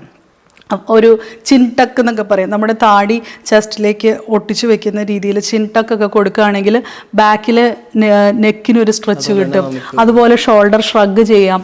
അപ്പോൾ ഇതൊക്കെ സിമ്പിൾ ഇരുന്നുകൊണ്ട് തന്നെ അയാൾ പുറത്തേക്ക് ഇറങ്ങുക പോലും വേണ്ട. അപ്പോൾ ഈ നെക്ക് ആൻഡ് ഷോൾഡർ മൂവ്മെൻറ്റ്സ് കൊടുക്കുക, ഇടയ്ക്ക് കൈ ഉയർത്തി പിടിക്കുക, ഷോൾഡറിൻ്റെ ആ ഒരു സ്ട്രെച്ച് കൊടുക്കുക, ഇതൊക്കെ നീരടിഞ്ഞ് പിന്നീട് ഒരു ലോങ് ടേം പ്രോബ്ലത്തിലേക്ക് പോകാതിരിക്കാനായിട്ട് ഹെൽപ്പ് ചെയ്യും. ഇപ്പോൾ മാഡത്തിനോട് ചോദിക്കുകയാണെങ്കിൽ ഇപ്പോൾ ഈ IT പ്രൊഫഷൻ്റെ കാര്യം തന്നെ ചോദിച്ചപ്പോൾ ഒരു നല്ല ഇരിക്കുന്ന ഒരു പോസ്റ്റർ ഏതാണെന്ന് ചോദിച്ചാൽ എങ്ങനെ പറയും? ഇരിക്കുന്ന പോസ്റ്റർ എപ്പോഴും ടോപ്പ് ടു ഇതിൽ ബോട്ടം പറയുകയാണെങ്കിൽ നമ്മളുടെ head should be straight, or നമ്മുടെ കഴുത്ത് ഒന്ന് ചെറുതായിട്ട് സപ്പോർട്ടഡ് ആണെങ്കിൽ നല്ലതാണ് കൂടുതൽ സമയം ഇരിക്കുന്നവരാണെങ്കിൽ. അതുപോലെ ബാക്കിന് നമുക്ക് ഒരു ലോഡോസിസ് എന്ന് പറയുന്ന സാധനമുണ്ട്, cervical lordosis and lumbar lordosis, കഴുത്തിൻ്റെ ആ ഒരു വളവും നടുവിൻ്റെ വളവും. ഈ 2 കാര്യങ്ങൾക്കും സപ്പോർട്ടഡ് ആണെങ്കിൽ നമ്മുടെ ബാക്കിൻ്റെ സ്ട്രെയിൻ ഭയങ്കര കുറവായിരിക്കും. അപ്പോൾ ഇരിക്കുന്ന പൊസിഷനിൽ നമുക്കത് കിട്ടുന്നുണ്ടോ എന്ന് നോക്കാം. അതുപോലെ നമ്മുടെ ഈ കൈകൾക്ക് 2 കൈക്ക് നല്ല വെയിറ്റ് ഉണ്ട്. അപ്പോൾ കുറേ സമയം നമ്മൾ ഈ കൈ ഹാങ് ചെയ്ത് കിടക്കുന്ന രീതിയിലാണ് ലാപ്ടോപ്പിലോ കീബോർഡിലോ ഒക്കെ നമ്മൾ വർക്ക് ചെയ്തുകൊണ്ടിരിക്കുന്നതെങ്കിൽ നമ്മുടെ കഴുത്തിൽ നിന്നുള്ള ആ ഒരു നെർവ് വലിഞ്ഞുകൊണ്ടിരിക്കും. അതിന് ട്രാക്ഷൻ ന്യൂറോപ്പതി എന്ന് പറയുന്നത്. അപ്പോൾ ആ ഒരു കഴുത്തിൽ നിന്നുള്ള ഞരമ്പുകൾ വലിയാതിരിക്കാനായിട്ട് ഓൾവേസ് അവർ ഹാൻഡ്സ് ഷുഡ് ബി സപ്പോർട്ടഡ് എന്ന് പറയും. 2 എൽബോയും ഈ ആംറസ്റ്റ് തന്നിരിക്കുന്ന അതിന് വേണ്ടിയിട്ടാണ്, അതിനകത്ത് സപ്പോർട്ടഡ് ആയിരിക്കണം. അതുപോലെ റിസ്റ്റും ഓവർ ദ ഡെസ്ക് സപ്പോർട്ടഡ് ആയിട്ട് ഫിംഗേഴ്സ് മാത്രം മൂവ് ചെയ്യുകയാണെങ്കിൽ നമുക്കത് നല്ലതായിരിക്കും. നമ്മൾ ഈ ഇരിപ്പിന്റെ കാര്യം പറഞ്ഞാൽ തന്നെ കിടക്കുന്ന പൊസിഷൻസ് ലൈക്ക് നമ്മൾ പലപ്പോഴും കേട്ടിട്ടുണ്ട് ഈ തലേണ വെക്കുന്നത് നല്ലതല്ലെന്ന്. അത് എന്താണ് പറയുന്നത്? അത് ആക്ച്വലി ഒരു മിസ്നോമറാണ് എന്ന് പറഞ്ഞു കഴിഞ്ഞാൽ ഒരു തെറ്റിദ്ധാരണയാണ്. നമ്മുടെ കഴുത്തിന് ഇന്നിപ്പോൾ നമ്മൾ നോക്കിക്കഴിഞ്ഞാൽ ഓരോരുത്തരുടെയും കഴുത്തിന് ഒരു വളവുണ്ട്. ആ വളവിനെ കണ്ടെയ്ൻ ചെയ്യുന്ന ഒരു പില്ലോ, ഇപ്പോൾ നമ്മുടെ വീട്ടിൽ ഒരുപാട് തലയിണകളുണ്ടെങ്കിൽ അതിനകത്ത് ഏറ്റവും നമുക്ക് ഫിറ്റിംഗ് ആയിട്ടുള്ള ഒരു പില്ലോ കാണും. അപ്പോൾ അത് ഏതാണെന്ന് നമ്മൾ കണ്ടെത്തി നമ്മൾ യൂസ് ചെയ്യുക എന്നൊക്കെ പറയുന്നത് പോലെ, കാരണം അത് ഭയങ്കര കംഫർട്ടായിരിക്കും നമ്മൾ വെച്ച് കഴിഞ്ഞാൽ. കഴുത്ത് ഒത്തിരി ബെൻഡ് ചെയ്തും പോവില്ല, ഓവർ എക്സ്റ്റെൻഡഡ് ആയിട്ടും പോവില്ല. നമ്മുടെ ലോഡോസിന് പാകമായിട്ടുള്ള ഒരു തലയിണ കണ്ടെത്തി നമ്മൾ യൂസ് ചെയ്യുകയാണെന്നുണ്ടെങ്കിൽ നമ്മുടെ റെസ്റ്റ് ഏറ്റവും കംഫർട്ടബിൾ ആയിട്ട് കിട്ടാൻ അതായിരിക്കും നല്ലത്. വി ഷുഡ് യൂസ് എന്നുള്ളതാണ്. ഉപയോഗിക്കുന്നത് നല്ലതാണ്. നമുക്ക് വേണ്ട സാധനം നമ്മൾ കണ്ടെത്തുക. ആ നമ്മുടെ കഴുത്തിന്റെ വളവ് ഓരോരുത്തരുടെയും ആ ഹൈറ്റ് ഡിഫറെന്റ് ആണല്ലോ. അപ്പൊ അതിനെ കണ്ടെയ്ൻ ചെയ്യുന്ന കഴുത്ത് സപ്പോർട്ട് ചെയ്യുന്ന പില്ലോ ആണെന്നുണ്ടെങ്കിൽ ഏറ്റവും കംഫർട്ടബിൾ അതായിരിക്കും. ഇപ്പം നമുക്ക് ഉറങ്ങാൻ കിടക്കുമ്പോൾ നമുക്ക് ഏറ്റവും നല്ലൊരു പോസ്റ്ററാണ് അപ്പം മാമിൻ്റെ ഒരു ഐഡിയയിൽ ലൈങ് ഡൗൺ പോസ്റ്റർ. ഒരു നോർമൽ പേഴ്സണെ സംബന്ധിച്ച് നമുക്കിതുപോലെ പില്ലോ യൂസ് ചെയ്ത് സ്ട്രെയിറ്റ് ആയിട്ടോ ചരിഞ്ഞോ നമ്മൾ കിടക്കുന്നതിന് കുഴപ്പമില്ല. പ്രഗ്നൻസിയിലൊക്കെയാണ് നമ്മൾ പ്രത്യേകിച്ച് ഒരു പോസ്റ്റർ അല്ലെങ്കിൽ ലെഫ്റ്റ് ലാറ്ററൽ എന്നൊക്കെ പറയും, ഇടതുവശം ചരിഞ്ഞ് കിടക്കുന്നതും പില്ലോസ് ഇടയ്ക്ക് യൂസ് ചെയ്യുന്നതിനും ഒക്കെ ഒരു പോസ്റ്ററിൽ കറക്റ്റായിട്ട് പറയുക. അതല്ല സാധാരണയാണെങ്കിൽ പ്രഗ്നൻസി വരുമ്പം ഏറ്റവും ബുദ്ധിമുട്ടുന്ന ഒരു കാര്യമാണ് ശ്വാസം കിട്ടായിക, അല്ലെങ്കിൽ അത് കാരണം വയറത്രയും നമുക്കെല്ലാം ചുരുങ്ങിയല്ലോ. അപ്പോൾ ആ ഒരു സിറ്റുവേഷൻ വരുന്ന സമയത്ത് ശരിക്കും എങ്ങനെ ഒരു പ്രഗ്നന്റ് വുമൺ എങ്ങനെ കിടക്കുന്നതായിരിക്കും നല്ലത്? ആക്ച്വലി ഞാൻ പ്രഗ്നൻ്റ് ആണ്. അപ്പോൾ ഇപ്പോൾ ഏകദേശം ടേം അടുത്തിരിക്കുകയാണ്. അപ്പോൾ ഇപ്പോൾ എന്നെ സംബന്ധിച്ചിടത്തോളം എൻ്റെ യൂട്രൈൻ പൊസിഷൻ എന്ന് പറയുന്നത് ഏകദേശം ലങ്സിൻ്റെ താഴെ വരെ എത്തി നിൽക്കുന്നതാണ്. അപ്പോൾ എനിക്ക് നേരെ ഫ്ലാറ്റായിട്ട് കിടക്കാൻ എനിക്ക് പറ്റില്ല, കാരണം എൻ്റെ ലങ്സിൻ്റെ സ്പേസ് കൂടുതൽ കുറയും. അപ്പോഴാണ് ഒരു പ്രോപ്ഡ് പൊസിഷൻ പറയുക. 2-3 പില്ലോസ് വെച്ചിട്ടായിരിക്കും ഞാൻ എൻ്റെ ബാക്ക് സപ്പോർട്ട് ചെയ്യുക. അപ്പോൾ കുറച്ചും കൂടെ ബ്രീതിങ് എളുപ്പമായിരിക്കും. അതുപോലെ തന്നെ ഗ്യാസ്ട്രൈറ്റിക് ഇഷ്യൂസ് കുറച്ച് കുറവായിരിക്കും. പിന്നെ എപ്പോഴും നമ്മൾ പറയും ഇടതുവശത്തേക്ക് ചരിഞ്ഞ് കിടക്കുക. അതിൻ്റെ കാരണം നമ്മുടെ രക്തക്കുഴലുകളുടെ ആ ഒരു പൊസിഷനിങ് വെച്ചിട്ടാണ് അത് പറയുക. ലെഫ്റ്റ് സൈഡ് ചരിഞ്ഞ് കിടന്നിട്ട് ആ വയറ് ഒരു പില്ലോനെ സപ്പോർട്ട് ചെയ്ത് കിടക്കുക. ഈ പൊസിഷൻസ് എല്ലാം നമുക്ക് ഗൂഗിൾ ചെയ്ത് കഴിഞ്ഞാൽ എല്ലാ സൈറ്റിലും ഈസി ആയിട്ട് നമുക്ക് കിട്ടും. ഓരോരുത്തരെ വെച്ച് ഡിപ്പെൻഡ് ചെയ്ത് മാറത്തില്ലേ? ചിലർക്ക് ലെഫ്റ്റിലോട്ട് വരുമ്പോൾ ചിലപ്പം ശ്വാസം കിട്ടാത്ത ഒരു ബ്രീത്തിങ് ഇഷ്യൂസ് വരാം. അൺലൈക്ലി പൊതുവേ എല്ലാവർക്കും, കാരണം അത് നമ്മളുടെ IVC ഇൻഫീരിയർ വീന കാവ എന്ന് പറയുന്നത് മെയിൻ രക്തക്കുഴലിനെ ബേസ് ചെയ്ത് പറയുന്നത്, അതിൽ അങ്ങനെ വലിയ ഡിഫറൻസ് വരത്തില്ല. എപ്പോഴും ലെഫ്റ്റ് ലാറ്ററൽ പൊസിഷൻ തന്നെയാണ് എല്ലാവരുടെയും, അത് പേഴ്സൺ ടു പേഴ്സൺ മാറുന്നതല്ല. ലെഫ്റ്റ് ലാറ്ററൽ പൊസിഷനാണ് എപ്പോഴും നമ്മൾ പറയുക. അതുപോലെ പ്രോപ്ഡ് പൊസിഷൻ, നെക്കിൻ്റെ സപ്പോർട്ട്, അഡിക്വേറ്റ് ബാക്ക് സപ്പോർട്ട്സ്, കാരണം നമുക്കത് പിന്നീട് ലോങ് ടേം ബുദ്ധിമുട്ടുകൾ ഇല്ലാതിരിക്കാനും നമ്മളെ ഹെൽപ്പ് ചെയ്യുന്നതാണ് അഡിക്വേറ്റ് ബാക്ക് സപ്പോർട്ട്സ് ഒക്കെ. മാം, ഇപ്പോൾ ഈ ഒബിസിറ്റി റിഹാബ് എന്ന് കേട്ടിട്ടുണ്ട്, അത് എന്താണ്? ഒബിസിറ്റി റീഹാബിലിറ്റേഷനെ കുറിച്ചാണ് ഞാൻ മുൻപ് കൂടുതലായിട്ട് സൂചിപ്പിച്ചത്. അതിലാണ് ഈ എക്സസൈസും ഡയറ്റ് കൺട്രോളും കൂടുതലായിട്ട് വരുന്നത്. അപ്പോൾ അത് ഒരു ടീം ഗൈഡൻസോടുകൂടെ നമ്മൾ പോകുന്നതായിരിക്കും എപ്പോഴും നല്ലത്. ഇപ്പോഴത്തെ ഒരു ട്രെൻഡാണ് ഒബിസിറ്റി റീഹാബ് എന്ന് പറയുമ്പോൾ. അപ്പോൾ അതിനകത്ത് നമ്മൾ നോക്കേണ്ടത് എപ്പോഴും നമ്മുടെ ഒരു BMI ഡയറി കീപ്പ് ചെയ്യുക. നമ്മുടെ ഉയരം മാറുന്നില്ല, വെയിറ്റ് ആണ് മാറിക്കൊണ്ടിരിക്കുന്നത്. നമ്മുടെ ബോഡി മാസ് ഇൻഡെക്സ് ഏറ്റവും ഐഡിയലായിട്ട് ഉള്ള യൂണിറ്റിലേക്ക് അതിനൊരു ഇക്വേഷനൊക്കെ ഉണ്ട്, weight in kilogram by height in metre the whole square എന്നൊക്കെ പറഞ്ഞിട്ട്. അപ്പോൾ അത് 25 എന്ന് പറയുന്ന കണക്കിന് താഴേക്ക് എപ്പോഴും കീപ്പ് ചെയ്യാനായിട്ട് പരിശ്രമിക്കുക, to bring the best out of us. അതുപോലെ നിങ്ങൾക്ക് ഇപ്പോൾ ഈ പ്രായമാകും തോറും നമുക്ക് സംസാരശേഷി ഇല്ലാതെ വരിക, അല്ലെങ്കിൽ നമുക്കൊന്ന് ഇറക്കാൻ പറ്റാതെ വരിക, അതിനാണ് ഒരു സ്പീച്ച് തെറാപ്പിസ്റ്റിനെ അല്ലെങ്കിൽ അങ്ങനെ നമുക്ക് ചെയ്യാൻ പറ്റുന്നത്. അപ്പോൾ അത് ടോട്ടലി നമുക്ക് അത് വെച്ച് ക്യൂർ ചെയ്യാൻ പറ്റുന്നതാണോ ഈ സ്പീച്ച് തെറാപ്പി വെച്ചിട്ട്? ആക്ച്വലി സ്പീച്ച് തെറാപ്പിസ്റ്റിൻ്റെ ഞങ്ങളുടെ ടീമിലുള്ള അംഗങ്ങൾ എന്ന് പറയുന്നത് BSLP, അതായത് bachelors of speech and language pathology പാസ്സായവരാണ്. അതിനകത്ത് സ്പീച്ച് തെറാപ്പി അവരുടെ ഒരു ഇതാണ്. അവരുടെ ഒപ്പം ഉള്ള ട്രെയിനിങ് ആണ് സ്വാളോ തെറാപ്പി. അത് രണ്ടും ഇവർ തന്നെയാണ് ചെയ്യുന്നത്. സ്വാളോ എന്ന് പറഞ്ഞ മനുഷ്യൻ്റെ ഏറ്റവും അടിസ്ഥാനപരമായിട്ടുള്ള ആവശ്യമാണ് വിഴുങ്ങുക എന്ന് പറയുന്നത്. അപ്പോൾ അതിന് നമ്മളെ ഹെൽപ്പ് ചെയ്യുന്ന ആയിട്ടുള്ള ഫെറിഞ്ചിയൽ എക്സസൈസസ് ഉണ്ട്. ഇപ്പോൾ തുടക്കത്തിൽ ഇപ്പോൾ ഞാൻ പറഞ്ഞു ന്യൂറോ റീഹാബാണ് ഞങ്ങളുടെ ഒരു മേഖല എന്ന് പറഞ്ഞു. ആ ന്യൂറോ റീഹാബിൽ ഇപ്പോൾ ബ്രെയിൻ ഇഞ്ചുറി വന്നിട്ടുള്ള ആൾക്കാർ, യുവാക്കളായിട്ടുള്ള ആൾക്കാർ, ഇപ്പോൾ പ്രായമാവണമെന്ന് തന്നെ ഇല്ല, യുവാവായിട്ടുള്ള കോളേജിലേക്ക് പോകുന്ന അല്ലെങ്കിൽ സ്കൂൾ സ്റ്റുഡൻസ് ആയിട്ടുള്ളവർക്കൊക്കെ ബ്രെയിൻ ഇഞ്ചുറി ഒക്കെ വന്നു കഴിഞ്ഞാൽ, എന്തെങ്കിലും ഒരു ആക്സിഡൻറ്റ് വന്നാൽ ഇവർക്ക് ഭക്ഷണം വിഴുങ്ങാനുള്ള താളം ബുദ്ധിമുട്ടായിരിക്കും. അതായത് നമ്മൾ ഭക്ഷണം കഴിക്കുമ്പോൾ ഒരിക്കലും ലങ്സിലേക്ക് പോകുന്നില്ല, ആമാശയത്തിലേക്കാണ് പോകുന്നത്. പക്ഷേ ഈ ബ്രെയിൻ ഇഞ്ചുറി ഉള്ളവരെ സംബന്ധിച്ച് ഭക്ഷണം കഴിക്കുമ്പോൾ അത് ഇറ്റ് ലങ്സിലേക്ക് പോകാനുള്ള ഒരു ചാൻസ് ഉണ്ട്. അതിനാണ് ആസ്പിരേഷൻ എന്ന് പറയുന്നത്. അതാണ് പിന്നെ ന്യൂമോണിയയിലേക്കൊക്കെ എത്തുന്നത്. അപ്പോൾ ഈ പ്രോപ്പറായിട്ടുള്ള സ്വാളോ തെറാപ്പി നമുക്ക് കിട്ടുവാണെങ്കിൽ ഈ ഒരു ആസ്പിരേഷൻ പ്രിവെൻറ്റ് ചെയ്യുന്ന റീട്രെയിനിങ് ടെക്നിക്സ് നമുക്ക് ഇവിടെ പഠിപ്പിക്കാനായിട്ട് പറ്റും. അല്ല, ഇപ്പോൾ മാം ഈ ബ്രെയിൻ ഇഞ്ചുറി പറഞ്ഞ സമയത്ത് ഇപ്പം ഭയങ്കര കൂടുതലാണ് യൂത്തിൻ്റെ ഇടയ്ക്ക് ആക്സിഡൻസ് ഉണ്ടാകുക, പ്രശ്നങ്ങൾ ഉണ്ടാകുക. ഇപ്പം പെട്ടെന്ന് ഒരാളുടെ തലയിടിച്ച് ഇങ്ങനെ വീഴുക അല്ലെങ്കിൽ പ്രശ്നം നമ്മുടെ മുമ്പിൽ കണ്ടു കഴിഞ്ഞാൽ നമുക്ക് ഫസ്റ്റ് എയ്ഡായിട്ട് എന്ത് ചെയ്യാൻ പറ്റും? നമ്മൾ സ്പൈനിൻ്റെ സപ്പോർട്ടിന് വേണ്ടി സ്പൈൻ ബോർഡ് യൂസ് ചെയ്യാൻ എന്നുള്ളത് പറയും. ബ്രെയിൻ ഇഞ്ചുറീസിൻ്റെ സപ്പോർട്ടിന് വേണ്ടിയിട്ട് നമുക്ക് ആ ബ്ലീഡിങ് കൺട്രോൾ ചെയ്ത് എത്രയും പെട്ടെന്ന് ഹോസ്പിറ്റലിലേക്ക് ഇവാക്യുവേറ്റ് ചെയ്ത് എത്തിക്കുക എന്നുള്ളത് ഒഴിച്ച് നമുക്ക് ഫസ്റ്റ് എയ്ഡ്സ് ബ്രെയിൻ ഇഞ്ചുറിയുടെ കേസിൽ കൊടുക്കാൻ സാധ്യതകൾ കുറവാണ്. സ്പൈൻ പ്രൊട്ടക്റ്റ് ചെയ്യാനായിട്ട് സ്പൈൻ ബോർഡ് ഉണ്ട്, നമ്മൾ ശരീരം അധികം ഇളകാതെ എന്ന് നമ്മൾ പറയും. ബ്രെയിനിൻ്റെ കേസിൽ അറ്റ് ദ ഏർലിയസ്റ്റ് പേഷ്യൻറ്റിന് മെഡിക്കൽ ഹെൽപ്പ് അവൈലബിൾ ആക്കുക. കാരണം തലയിലേക്ക് ബ്ലീഡിംഗ് ഒക്കെ സംഭവിക്കുന്നുണ്ടെങ്കിൽ അത് എത്രയും പെട്ടെന്ന് ഡീകംപ്രസ് ചെയ്ത് ആ പ്രഷർ അവോയ്ഡ് ചെയ്യുക എന്നുള്ളതാണ് ലോങ് ടേം റീഹാബിലിറ്റേഷൻ ഡെഫിസിറ്റ്സിലേക്ക് പോകാതിരിക്കാൻ എപ്പോഴും നല്ലത്. അതുപോലെ ഈ ആക്സിഡൻറ്റ് ഉണ്ടാകുന്ന സമയത്ത് ഈ സ്പൈനൽ കോഡ് ഇഞ്ചുറീസ് കാര്യങ്ങൾ നമ്മൾ പലതും കണ്ടുവെക്കുന്നു. പക്ഷേ അത് എത്ര ട്രീറ്റ്മെൻറ്റിലും അത് എന്തോരം ക്യൂർ ആകുമെന്ന് നമുക്കറിയത്തില്ല. പക്ഷെ അതിനെ ക്യൂർ ആക്കാൻ പറ്റുമോ, അല്ലെങ്കിൽ അതിന് ഒരു സൊല്യൂഷൻ ഉണ്ടാവുമോ? എപ്പോഴും നമ്മൾ സ്പൈനൽ കോഡ് ഇഞ്ചുറി അതിൽ തന്നെ ഒരു ലോങ് റീഹാബിലിറ്റേഷൻ ടോപ്പിക്കാണ്. ഏറ്റവും ബേസിക് ആയിട്ടുള്ള ഒരു കാര്യം പറയാം. നമ്മൾ എപ്പോഴും തെറ്റിദ്ധരിക്കപ്പെടും. ആ സെൻറ്ററിൽ പോയി അയാൾ സ്പൈനൽ കോഡ് ഇഞ്ചുറി ആണെങ്കിലും നടന്നു, ഈ സെൻറ്ററിൽ പോയിട്ട് അയാൾ നടന്നില്ല, അങ്ങനെ ഒരു ഡിഫറൻസ് ഓഫ് ഇത് കാണാറുണ്ട്. എപ്പോഴും നമ്മൾ പറയുന്നത് കംപ്ലീറ്റ് ഇഞ്ചുറി ആണോ ഇൻകംപ്ലീറ്റ് ഇഞ്ചുറി ആണോ എന്നുള്ളതാണ്. കംപ്ലീറ്റ് ഇഞ്ചുറി എന്ന് വെച്ച് കഴിഞ്ഞാൽ സേക്രൽ സെൻസേഷൻ, ഇപ്പോൾ മോഷൻ പോകുന്ന ഭാഗത്തുള്ള സെൻസേഷൻസ് ഒരു നിർദ്ദിഷ്ട കാലഘട്ടങ്ങൾ കഴിഞ്ഞിട്ടും തിരിച്ചു വന്നിട്ടില്ലെങ്കിൽ അതൊരു കംപ്ലീറ്റ് ഇഞ്ചുറി ആയിട്ട് ദീർഘനാളേക്ക് തുടരാനായിട്ടുള്ള സാധ്യതകളുണ്ട്.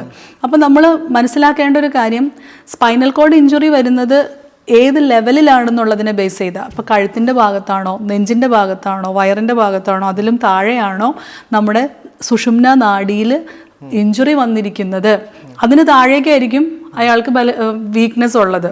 അപ്പോൾ അതിനെ ബേസ് ചെയ്തിട്ടായിരിക്കും സ്റ്റെപ്പ് വൈസ് ആയിട്ടുള്ള റീഹാബ്. അപ്പോൾ കഴുത്തിൻ്റെ ഭാഗത്താണെങ്കിൽ അയാളുടെ 2 കൈകളും കാലുകളും ചലിക്കില്ല. താഴേക്ക് വരുംതോറും വയറിൻ്റെ ഭാഗത്താണ് അയാളുടെ സുഷുമ്ന നാഡിക്ക് ചതവ് സംഭവിച്ചിരിക്കുന്നെങ്കിൽ 2 കാലുകളും ചലിക്കില്ല. അപ്പോൾ അയാൾക്ക് വേണ്ടിയ മോട്ടോർ റീഹാബിലിറ്റേഷൻ, അയാൾക്ക് സഞ്ചരിക്കണം. അപ്പോൾ ഇതിനകത്ത് വലിയൊരു പ്രത്യേകതയുള്ളത് ബ്രെയിൻ ഇഞ്ചുറി ആയിട്ട് കമ്പയർ ചെയ്യുമ്പം അയാൾ പഴയ വ്യക്തി തന്നെയാണ്. അയാളുടെ ബുദ്ധിപരമായ കാര്യങ്ങൾക്കൊന്നും ഒരു ചേഞ്ചും വരുന്നില്ല. അയാൾ പഠിച്ചുകൊണ്ടിരുന്ന കാര്യങ്ങൾ അയാൾക്ക് ഓർമ്മയുണ്ട്, അയാളുടെ വ്യക്തിത്വത്തിന് ചേഞ്ച് ഇല്ല. ഒറ്റ കാര്യമുള്ളൂ, ആ ലെവലിന് താഴേക്ക് അയാളുടെ കൺട്രോളിലല്ല എന്നുള്ളത് മാത്രമേ ഉള്ളൂ. അപ്പോൾ ഇന്നത്തെ കാലത്ത് നമ്മുടെ ടെക്നോളജീസ് വെച്ചിട്ട് ഈ ഒരു മൊബിലൈസേഷൻ അഥവാ ഇയാളുടെ സഞ്ചാരം സാധ്യമാണെന്നുണ്ടെങ്കിൽ പുള്ളിക്ക് ചെയ്തിരുന്ന എല്ലാ കാര്യങ്ങളും അയാൾക്ക് ഇൻഡിപെൻഡൻ്റ് ആയിട്ട് ചെയ്യാനായിട്ട് പറ്റും. ഇതിനെപ്പോഴും നമുക്ക് ഒരു ക്യൂർ അല്ലെങ്കിൽ ഒരു ട്രീറ്റ് ചെയ്ത് ഒരു ലോങ് ടൈം ആണെങ്കിൽ പോലും നമുക്ക് ട്രീറ്റ് ചെയ്തെടുക്കാൻ പറ്റും എന്നൊരു അതാണ് പറഞ്ഞത്. അത് കംപ്ലീറ്റ് ഇഞ്ചുറി ആണോ ഇൻകംപ്ലീറ്റ് ഇഞ്ചുറി ആണോ എന്നുള്ളതിനെ ബേസ് ചെയ്തിരിക്കും. അത് തീരുമാനിക്കേണ്ടത് ഒരു ഡോക്ടറിൻ്റെ അസസ്മെൻറ്റിന് ശേഷമാണ്. ഇപ്പോൾ ഈ ആക്സിഡൻ്റ് കേസ് പറയുന്ന പോലെ തന്നെ നമുക്ക് ഇടയ്ക്ക് ഈ കഴുത്ത് ഇടറുക എന്നൊക്കെ നമ്മൾ പറയും. എന്ന് വെച്ച് കഴിഞ്ഞാൽ നമ്മൾ പെട്ടെന്ന് ബസ്സിൽ, നമ്മുടെ വീഡിയോയിൽ പറഞ്ഞ പോലെ ബസ്സിൽ പോകുമ്പോൾ പെട്ടെന്ന് ഒന്ന് നമ്മൾ മുമ്പോട്ട് വരിക, അല്ലെങ്കിൽ നമ്മൾ എന്തെങ്കിലും വെയിറ്റ് പെട്ടെന്ന് പൊക്കുക, അങ്ങനെ ഒരു കേസ് വരുമ്പോൾ നമ്മൾ എന്താണ് ചെയ്യേണ്ടത്? ആ ഒരു സമയത്ത് ചിലപ്പോൾ ഒരു മസിൽ സ്പാസം ആയിരിക്കാം ട്രിഗർ ചെയ്യുന്നത്, ചെറിയൊരു നെർവിൻ്റെ കംപ്രഷനോ അങ്ങനെ എന്തെങ്കിലും ആയിരിക്കാം. ചെറിയ ഒരു കാര്യമാണെങ്കിൽ നമുക്കൊരു 2-3 ദിവസത്തെ ഒരു മെഡിസിൻസ് എടുത്താൽ ആ നീർക്കെട്ട് കുറഞ്ഞ് മസിൽ സ്പാസം ഒന്ന് റിലീവ് ചെയ്ത് നമ്മൾ ആ ഒരു ഫേസ് 1 ഒന്ന് മാനേജ് ചെയ്ത് കഴിഞ്ഞാൽ അതിൽ നമുക്കൊരു ക്യൂർ കിട്ടും. പക്ഷേ വളരെ സിവിയർ ആയിട്ടുള്ളൊരു വിപ്ലാഷ് ഇഞ്ചുറിയൊക്കെ പോലെ ഒരു സംഭവം വന്നിട്ടുണ്ടെങ്കിൽ നമ്മളൊരു CT സ്കാൻ എടുത്ത് നോക്കുകയും അതുപോലെ അസ്ഥികൾക്ക് എന്തുമാത്രം പൊസിഷൻ ചേഞ്ച് വന്നിട്ടുണ്ട്, നാഡി ഞരമ്പിനെ അത് ബാധിച്ചിട്ടുണ്ടോ, അതിനെല്ലാം ബേസ് ചെയ്തിട്ട് നമ്മൾ അതിൻ്റെ ചികിത്സകൾ തീരുമാനിക്കേണ്ടതായിട്ടും വരും. പക്ഷെ അത് നമുക്ക് വലിയ കുഴപ്പമില്ലെങ്കിൽ കുറച്ച് നാൾ കഴിയുമ്പോൾ തന്നെ ആ പെയിൻ മാറും അല്ലേ? നമുക്ക് ആഡിക്വേറ്റ് ആയിട്ടുള്ള മെഡിസിൻസ് എടുത്തു കഴിഞ്ഞാൽ ചിലർ കഴുത്തിടറി എന്നൊക്കെ പറഞ്ഞിട്ട് നമ്മൾ നോൺ സയൻറ്റിഫിക് ആയിട്ടുള്ള രീതിയിൽ അതിനെ തിരിക്കാനും ഈ സിനിമയിൽ കാണുന്ന പോലത്തെ പരിപാടികളൊക്കെ ചെയ്യാനായിട്ടൊക്കെ നിന്ന് കഴിഞ്ഞാൽ ആ നെർവ് ഇഞ്ചുറി കൂടാനിടയായി കഴിഞ്ഞാൽ അത് നെഗറ്റീവ് എഫക്റ്റ് ഉണ്ടാക്കും. അപ്പോൾ അതൊരു പ്രോപ്പർ ഡോക്ടേഴ്സ് ഇവാലുവേഷൻ കിട്ടേണ്ടത് ആവശ്യമാണ്. കഴുത്തിടറി നമുക്ക് പെയിൻ വന്ന് ഒരു സ്റ്റിഫ് നെക്കായിട്ടൊക്കെ ഇരിക്കുകയാണെങ്കിൽ ഒരു ഡോക്ടർ ഇവാലുവേഷൻ കിട്ടേണ്ടത് ആവശ്യമാണ്. 2 ദിവസത്തെ ആ നീർക്കെട്ട് കുറച്ച് മസിൽ റിലാക്സ് ചെയ്യാനായിട്ടുള്ള മരുന്ന് കഴിച്ചാൽ അത് മാറാവുന്നതേ ഉണ്ടാവുള്ളൂ. പക്ഷെ അതിൽ നമ്മൾ ഒരുപാട് മാനിപ്പുലേറ്റ് ചെയ്യാനും തിരിക്കാനും പിടിക്കാനും ഒക്കെ പോയി കഴിഞ്ഞാൽ ചിലപ്പോൾ അത് കൂടുതൽ ഡാമേജിലേക്ക് പോകും. അതുപോലെ തന്നെയാണ് നമുക്ക് ഈ അസ്ഥിയുടെ തേയ്മാനം എന്ന് പറയുന്നത്. അത് നമുക്ക് ഗ്രാജുവലി വന്നു ചേരുന്നൊരു കാര്യമാണ്. ഇത് നമുക്ക് നേരത്തെ മുൻകൂട്ടി നമുക്കിത് ഒരു പ്രിക്കോഷൻ പോലെ എടുക്കാൻ കഴിയുമോ, അല്ലെങ്കിൽ വന്നു കഴിഞ്ഞാൽ അതിനെ ക്യൂർ ചെയ്യാൻ പറ്റുമോ? അതിനെ നമ്മൾ ഡീജനറേറ്റീവ് സ്പൈൻ ഡിസീസ് എന്നുള്ളൊരു ഗ്രൂപ്പിലാണ് പെടുത്തുന്നത്. ഡീജനറേറ്റീവ് സ്പൈൻ ഡിസീസ് കാലഘട്ടത്തിനനുസരിച്ച് നമ്മുടെ പ്രായം മുന്നോട്ട് പോകുന്നതിനനുസരിച്ച് വരുന്ന തേയ്മാനങ്ങളും ഇതുമാണ്. ചിലവരുടെ ജോലിയുടെ ഹാബിറ്റ് കൊണ്ട് അത് ചിലപ്പോൾ നേരത്തെ സംഭവിക്കാം എന്നുള്ളതുള്ളൂ. അപ്പോൾ ആ ഡീജനറേഷൻ പ്രിവെൻറ്റ് ചെയ്യാനായിട്ട് നമ്മുടെ ഡയറ്റിൽ നമ്മൾ എന്തൊക്കെ ശ്രദ്ധിക്കാൻ പറ്റും എന്നുള്ളത് നമുക്ക് നോക്കാം. പ്രത്യേകിച്ച് കാൽഷ്യം അങ്ങനെയുള്ളതിൻ്റെ കുറവുകളുണ്ടെങ്കിൽ അതിൻ്റെ കറക്ഷൻസ് എടുക്കുക, പരിഹരിക്കുക. വാദസംബന്ധമായ അസുഖങ്ങൾ അയാൾക്ക് ഉണ്ടോ എന്നുള്ളത് നോക്കുക. പിന്നെ പ്രായം വരുമ്പോൾ തേയ്മാനം ഉണ്ടാവുക എന്ന് പറയുന്നത് അനിവാര്യമായിട്ടുള്ള ഒരു സംഭവത്തിലേക്കാണ് പോകുന്നത്. അത് ആഡിക്വേറ്റ് ആയിട്ടുള്ള എക്സർസൈസ് വെച്ചിട്ട് നമുക്കത് ഒരു നമ്മൾ ഇറങ്ങുമ്പോൾ ബ്രേക്ക് ചവിട്ടി കൺട്രോളായിട്ട് ഇറങ്ങുന്നതിൻ്റെ ഒരു ഫീല് നമുക്ക് കിട്ടും എന്നുള്ളതേ നമുക്ക് പറയാൻ പറ്റുള്ളൂ. കാരണം പ്രായമാവുക എന്ന് പറയുന്നത് അനിവാര്യമായിട്ടുള്ളൊരു ചേഞ്ചാണ്. ആ സമയത്തും നമ്മളുടെ fitness as much as keep ചെയ്യാൻ നോക്കുക എന്നുള്ളതാണ് നമുക്ക് ചെയ്യാൻ പറ്റുള്ളൂ. നമ്മൾ ഒരുപാട് കണ്ടിട്ടുള്ളതാണ് ഈ സ്മൈലി ബോൾസിന്റെ കാര്യം. നമുക്ക് ഏറ്റവും ടെൻഷൻ ഫ്രീ തരാൻ വേണ്ടി ഡോക്ടേഴ്സ് റെക്കമെൻഡ് ചെയ്യുന്ന ഒരു കാര്യം കൂടെയാണിത്. അപ്പോൾ നമ്മൾ ചോദിക്കുമ്പോൾ ഇപ്പം കൈക്ക് സ്വാധീനം കുറവുള്ള ഒരാൾ അല്ലെങ്കിൽ ഒരാൾ ഈ സ്മൈലി ബോൾസ് ഉപയോഗിക്കുന്നത് നല്ലതാണോ? അത് ഗുണം ചെയ്യുമോ? ആക്ച്വലി നമ്മുടെ ഒരു ഇഗ്നോറൻസ് അല്ലെങ്കിൽ ഒരു അറിവില്ലായ്മയുടെ മേഖലയുടെ ഒരു പ്രതീകമാണ് ശരിക്കും പറഞ്ഞാൽ ഈ സ്മൈലി ബോൾ എന്ന് പറയുന്ന സാധനം. കാരണം ഒരു പ്രോപ്പറായിട്ടുള്ള ഒരു ഹാൻഡ് ഫങ്ഷൻ ഉദ്ദേശിച്ചിട്ടാണ് നമ്മളത് കൊടുക്കുന്നതെങ്കിൽ, ഇപ്പോൾ ഒരു സ്ട്രോക്ക് വന്ന് തളർന്നൊരു കയ്യിലേക്ക് ഈ ബോൾ വെച്ച് കൊടുക്കുന്നു. ശരിക്കും പറഞ്ഞാൽ ഒരു ഒക്യുപ്പേഷണൽ തെറാപ്പിയുടെ ടീമാണ് ഈ ഹാൻഡ് ഫങ്ഷൻ റീട്രെയിനിങ് കൊടുക്കേണ്ടത്.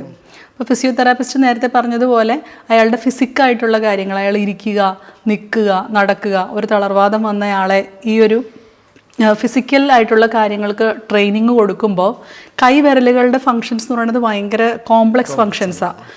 അപ്പോൾ അതിൽ പല ടൈപ്പ് ഗ്രാസ്പ് ഉണ്ട്. ഇപ്പോൾ നമ്മളൊരു പൗഡർ പിടിക്കുന്നത് പോലെയല്ല ഒരു ബോൾ പിടിക്കുന്നത്, അതുപോലെയല്ല ഒരു സ്പൂൺ പിടിക്കുന്നത്, അതുപോലെയുള്ള ഒരു സൂചി പിടിക്കുന്നത്.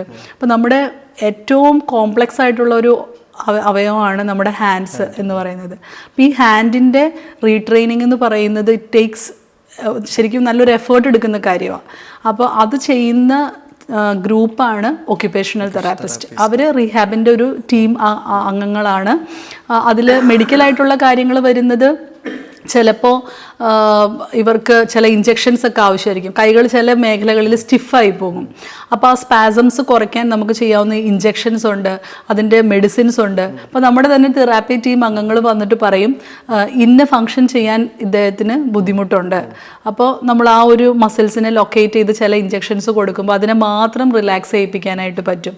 അപ്പോൾ അയാൾക്ക് പെൻ ഹോൾഡിംഗ് ആണ് ബുദ്ധിമുട്ടുള്ളത്, സ്പൂൺ ഹോൾഡിംഗ് ആണ്. അപ്പോൾ അതിൻ്റെ മസിലിനെ ഐസൊലേറ്റ് ചെയ്ത് ഇഞ്ചെക്ട് ചെയ്യാൻ, ഇപ്പോൾ ബോട്ടോക്സ് ഇഞ്ചെക്ഷൻസ് ഒക്കെ നമ്മൾ കൊടുക്കുന്നത് അതിനാണ്.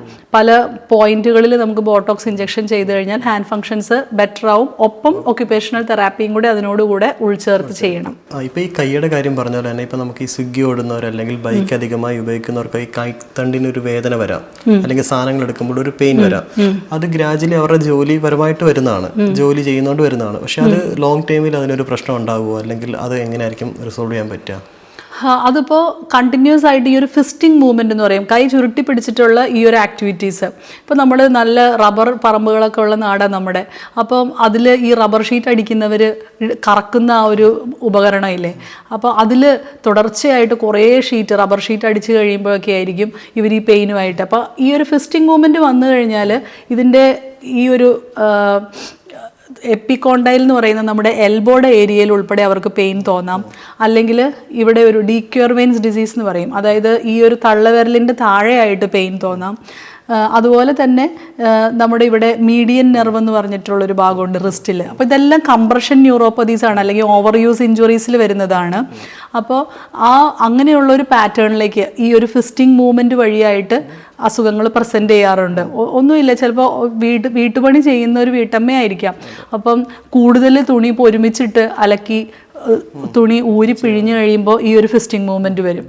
അപ്പോൾ ഈ ഒരു മൂവ്മെൻറ്റ് കണ്ടിന്യൂസ് ആയിട്ട് അവർ വരുമ്പോൾ, ചിലപ്പോൾ സ്കൂൾ തുടങ്ങുന്ന കാലഘട്ടങ്ങളിൽ ടൈലേഴ്സ് ആയിരിക്കും വരുന്നത്. അവർ ഈ കത്രിക ഉപയോഗിച്ചത് ഒരുപാട് യൂണിഫോംസ് അടുപ്പിച്ചങ്ങ് കട്ട് ചെയ്ത് കഴിയുമ്പോഴത്തേക്കും ആയിരിക്കും ഈ ഒരു ഇഷ്യൂ വരുന്നത്. അതിന് ഓവർ യൂസ് ഇഞ്ചുറീസിൻ്റെ എപ്പോഴും ഉള്ള first and foremost remedies give rest. അത്രയും ഓവറായിട്ട് ചെയ്തതുകൊണ്ടാണല്ലോ, നമ്മൾ മെഷീനല്ല.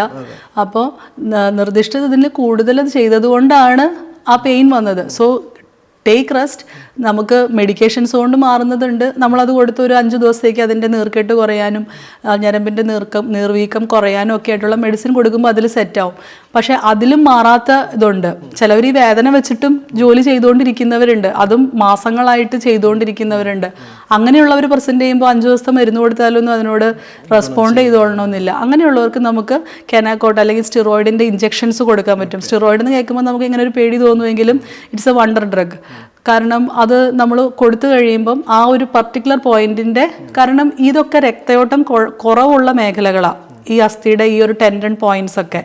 അപ്പോൾ അതിലേക്ക് നമ്മൾ ടാബ്ലറ്റ് കഴിച്ച് ആ മരുന്നിൻ്റെ ഡോസ് എത്തിക്കുന്നതിനേക്കാളും ഇഞ്ചെക്ഷൻ ടെക്നിക്സ് ഫാസ്റ്റായിട്ട് നമുക്ക് പെയിൻ റിലീഫ് തരും. പിന്നീട് റെസ്റ്റും എക്സസൈസും കൊടുത്ത് നമുക്കതിനെ തിരിച്ചു കൊണ്ടുവരാനായിട്ട് പറ്റും. അതിൽ തന്നെ കെനാക്കോട്ട് അല്ലെങ്കിൽ സ്റ്റിറോയിഡ് ഇഞ്ചെക്ഷൻ എടുത്തിട്ട് വേദന പരിഹാരമായില്ലെങ്കിൽ നമുക്ക് എടുക്കാവുന്ന നെക്സ്റ്റ് ലെവൽ ഓഫ് ഇഞ്ചെക്ഷനാണ് PRP. ഇപ്പോഴത്തെ ട്രെൻഡിങ് ഇഞ്ചെക്ഷനാണ്. കാരണം അത് മെഡിസിൻ അല്ല, നമ്മുടെ തന്നെ ശരീരത്തിൻ്റെ ബ്ലഡിൻ്റെ ഒരു കണ്ടൻ്റാണത്. നമ്മളൊരു 20 ml ബ്ലഡ് നമ്മുടെ ബ്ലഡ് ബാങ്കിൽ കൊടുത്താൽ അത് സെൻട്രിഫ്യൂഗേഷൻ വഴി അതിൻ്റെ സീറം എക്സ്ട്രാക്ട് ചെയ്യും. ആ സീറം നമ്മൾ കുത്തുക. കാരണം നമ്മുടെ ശരീരത്തിൽ തന്നെ നമ്മുടെ ശരീരത്തിൻ്റെ ഹീലിംഗ് കൊണ്ടുവരാനുള്ള സെൽസ് ഉണ്ട്. PRP ചെയ്യുന്നു എന്ന് പറയുന്നത്. പക്ഷെ അപ്പം എവിടെയൊക്കെ മുറിവുകളുണ്ടോ, ഹീലാവാത്ത കാര്യങ്ങളുണ്ടോ, അതിലേക്ക് ഈ ഐസൊലേറ്റ് ചെയ്തിരിക്കുന്ന PRP സീറം നമ്മുടെ തന്നെ അപ്പോൾ റിയാക്ഷൻ ഇല്ലല്ലോ. അത് ഇഞ്ചെക്ട് ചെയ്ത് കഴിഞ്ഞാൽ പിന്നെ അവിടെ കൂടുതൽ ഹീലിംഗ്, ഒപ്പം റെസ്റ്റും എക്സസൈസും വന്നു കഴിഞ്ഞാൽ അതൊരു നല്ല ഹീലിംഗ് എഫക്റ്റിലേക്ക് കിട്ടാറുണ്ട്. മാം, അടുത്ത് പറയുമ്പോൾ നമുക്കിപ്പോൾ ഒരുപാട് നമ്മുടെ ലൈഫ് ഡിസീസ് പോലെ തന്നെ അല്ലെങ്കിൽ നമ്മുടെ ലൈഫ് ചേഞ്ച് മാറിക്കൊണ്ടിരിക്കുന്നതിനനുസരിച്ചിട്ട് നമുക്ക് പലർക്കും സ്ട്രോക്ക് കാര്യങ്ങളൊക്കെ വരുന്നത് കണ്ടിട്ടുണ്ട്. ശരിക്കും നമുക്ക് സ്ട്രോക്ക് വരുന്നതിന് മുമ്പ് തന്നെ നമുക്ക് ഇതിൻ്റെ സിംറ്റംസ് കണ്ടാൽ മനസ്സിലാവുമോ, അല്ലെങ്കിൽ അതിനെ നമുക്ക് എങ്ങനെ നേരത്തെ മാറ്റി നിർത്താം?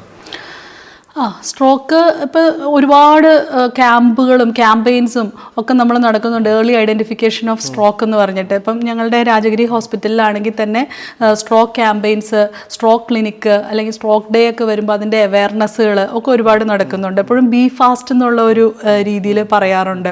നമ്മുടെ ബാലൻസിന് നമുക്ക് പ്രശ്നമുണ്ടോ, കണ്ണുകളുടെ കാഴ്ചയ്ക്ക് വിഷൻ എന്തെങ്കിലും പ്രശ്നങ്ങളുണ്ടോ, അതുപോലെ ഫേഷ്യൽ ചേഞ്ചസ്, മുഖം ഒരു വശത്തേക്ക് കൂടിപ്പോകുന്ന രീതിയിൽ ുണ്ടോ, നമ്മുടെ കൈകൾക്ക് തളർച്ചയുണ്ടോ, പെട്ടെന്ന് സംസാരിച്ചുകൊണ്ടിരിക്കുമ്പോൾ കൈ അങ്ങ് കുഴഞ്ഞു പോകുന്നു, അതുപോലെ സംസാരത്തിന് കുഴച്ചിലുണ്ടോ. അപ്പം അതാണ് ബി ഫാസ്റ്റ് എന്ന് പറയുന്ന കാര്യത്തിൽ പറയുന്നത്, സ്പീച്ച്.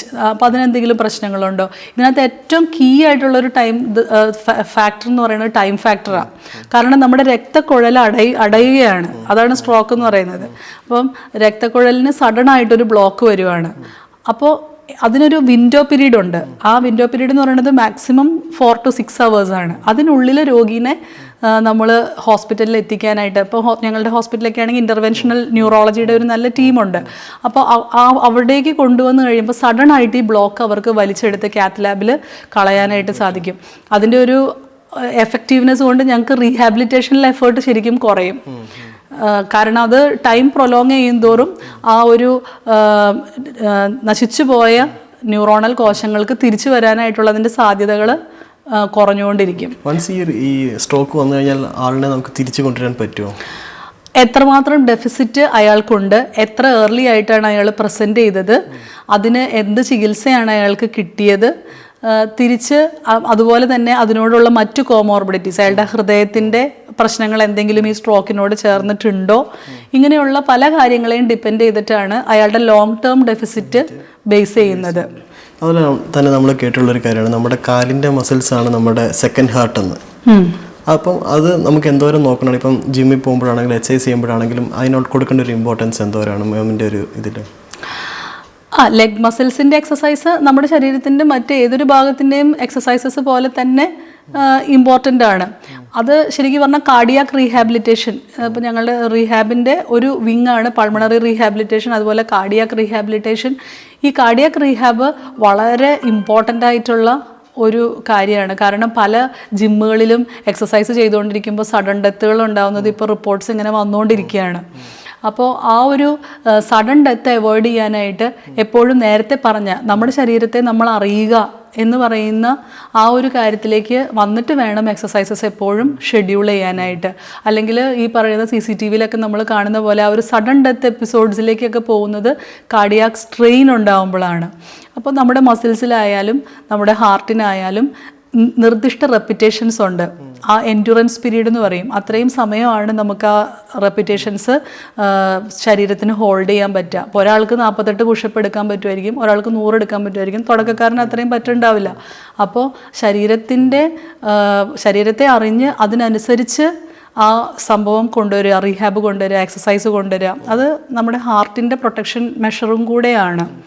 ഹാർട്ടിന് ഓൾറെഡി എന്തെങ്കിലും ഡയഗ്നോസ്ഡ് ഡിസീസസ് ഉണ്ടെങ്കിൽ തീർച്ചയായിട്ടും ഒരു ഡോക്ടറിൻ്റെ അല്ലെങ്കിൽ ഒരു എക്സ്പേർട്ട് ഫിസിയോയുടെ നേതൃത്വത്തിൽ മാത്രമേ അയാൾ എക്സസൈസ് ചെയ്യാൻ പാടുള്ളൂ. കാരണം നമുക്കെല്ലാം പെട്ടെന്ന് വേണം. അപ്പോൾ ആ ഒരു ട്രെൻഡിലേക്ക് പോകാതെ കെയർഫുള്ളായിട്ട് വേണം നമ്മൾ കാർഡിയാക് റീഹാബ് ചെയ്യാനായിട്ട്. ഓക്കെ മാം, അടുത്തൊരു ക്വസ്റ്റ്യൻ പറഞ്ഞാൽ ഔട്ട് ഓഫ് ദി സിലബസ് ആയിട്ട് ചോദിക്കുകയാണ്. നമ്മളിപ്പം കോവിഡ് വാക്സിനേഷൻ എടുത്തതിന് ശേഷം നമുക്ക് പലർക്കും പല അസുഖങ്ങൾ വരികയും പലരും മരിക്കുകയും, അപ്പോൾ ഇതിനെ ബേസ് ചെയ്ത് പല കാര്യങ്ങളും വന്ന് കേട്ടിട്ടുണ്ട് വാർത്തകളിൽ. അതിന് എന്തോരം സത്യസന്ധത ഉണ്ടെന്ന് നമുക്കറിയത്തില്ല. ശരിക്കും മാമിൻ്റെ ഒരു അഭിപ്രായത്തിൽ as a doctor Covid vaccination നല്ലതായിരുന്നോ അതോ അത് ഗുണം ചെയ്തോ? തീർച്ചയായിട്ടും നമുക്ക് അത്രയും വൈഡായിട്ട് പോയ ആ ഒരു അസുഖത്തെ ഒരു നല്ലൊരു പരിധി വരെ പിടിച്ചു നിർത്താനും അതിൻ്റെ ആ ഒരു സ്പ്രെഡ് കൺട്രോൾ ചെയ്യാനും നമ്മളെ ഹെൽപ്പ് ചെയ്തൊരു കാര്യമാണ് കോവിഡ് വാക്സിനേഷൻ. വളരെ ഒക്കേഷണലി ഇങ്ങനൊരു സ്ട്രോക്ക് ഇവൻറ്റ്സ് റിപ്പോർട്ടഡ് ആണ്. പക്ഷെ നമുക്ക് സയൻറ്റിഫിക് ആയിട്ട് അതിന് എപ്പോഴും ഒരു ബേസ് നിർണ്ണയിച്ച് പറയാൻ സാധിച്ചോളണമെന്നില്ല. അപൂർവമായിട്ട് അത് നമ്മുടെ കോയാഗുലേഷൻ അല്ലെങ്കിൽ രക്തം കട്ട പിടിക്കുന്ന കാര്യങ്ങളുമായിട്ട് ബന്ധപ്പെട്ട് ചിലവരിൽ അങ്ങനെ ഒരു റിയാക്ഷൻ ഉണ്ടാവുന്നതായിട്ട് റിപ്പോർട്ടുകൾ ഉണ്ടായിരുന്നു. അപ്പോൾ അങ്ങനെ വരുമ്പോഴാണ് അത് സ്ട്രോക്കിലേക്ക് പോകുന്നത്. പക്ഷെ നല്ലൊരു ശതമാനം അല്ലെങ്കിൽ ഒരു മെജോറിറ്റി ഓഫ് ദ കമ്മ്യൂണിറ്റിയിലും അത് ചെയ്ത എഫക്റ്റ് എന്ന് പറയുന്നത് ഗുഡ് എഫക്റ്റ് ആണ്. അതുകൊണ്ടാണ് നമുക്ക് ആ ഒരു ഡിസീസിനെ ഒരു പരിധി വരെ കവർ ചെയ്യാനും പിടിച്ചു നിർത്താനുമായിട്ട് സാധിച്ചത്. ഈ ഒരു post Covid vaccine stroke events ഉണ്ടായി എന്നുള്ള റിപ്പോർട്ട്സും ഉണ്ട്. പക്ഷേ ഡയറക്റ്റ്ലി അത് കോവിഡ് വാക്സിനാൽ തന്നെയാണോ എന്നുള്ളത് നമുക്ക് പറയാൻ പറ്റില്ല. എല്ലാത്തിനും ഒരു ഗുണമുള്ള പോലെ ഒരു ചെറിയ ദോഷം എവിടെയൊക്കെ വരാം. റിമോട്ട് സൈഡ് എഫക്ട്സിൽ അങ്ങനെ സംഭവിക്കുമോ അത് ഓരോ ശരീരത്തിൻ്റെ പ്രത്യേകതകൾ അനുസരിച്ച് അപൂർവമായിട്ട് അങ്ങനെ വരുന്നത് ആയിരിക്കാം. ആഫ്റ്റർ റീഹാബ് ഒക്കെ മാറ്റി വെച്ച് കഴിഞ്ഞാൽ നമ്മുടെ മുമ്പിലിരിക്കുന്ന ഒരു എഴുത്തുകാരിയാണ് അല്ലേ. ഇപ്പോൾ ഒരു ബുക്ക് വയനാടിനെ ബേസ് ചെയ്തൊരു ബുക്കൊക്കെ വരികയും അതിൻ്റെ കവിതകൾ ഇറങ്ങുകയൊക്കെ ചെയ്ത് എന്താണ് മാം അതിലോട്ട് വരാനൊരു കാരണം, അല്ലെങ്കിൽ എങ്ങനെയാണ് ഇതിലോട്ട് എത്തുന്നത്? സ്കൂളിൽ പഠിക്കുമ്പോഴൊക്കെ ചെറിയ കാര്യങ്ങളൊക്കെ എഴുതുമായിരുന്നു. പക്ഷേ ഇതുവരെ നമ്മുടെ നാട് കണ്ടിട്ടില്ലാത്തൊരു കാഴ്ചയല്ലേ.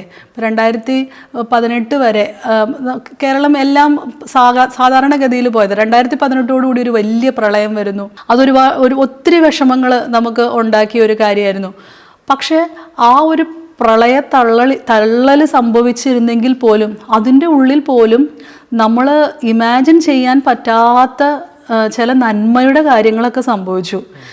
പലരും സ്വന്തം ജീവൻ പോലും മാറ്റിവെച്ച് സ്വന്തം ജീവൻ നഷ്ടപ്പെടുത്തിക്കൊണ്ട് രക്ഷിച്ച ആൾക്കാരുണ്ട്. അതിൽ ഒരുപാട് ഇതുവരെ നമ്മൾ കാണാത്ത അമേസിങ് ആയിട്ടുള്ള പല നന്മയുടെ കാര്യങ്ങളും സംഭവിച്ചു. അതിൽ നിന്ന് ഒരുപാട് കാര്യങ്ങൾ നമുക്ക് ഇനിയും പഠിക്കാനായിട്ടുള്ളതുമുണ്ട്.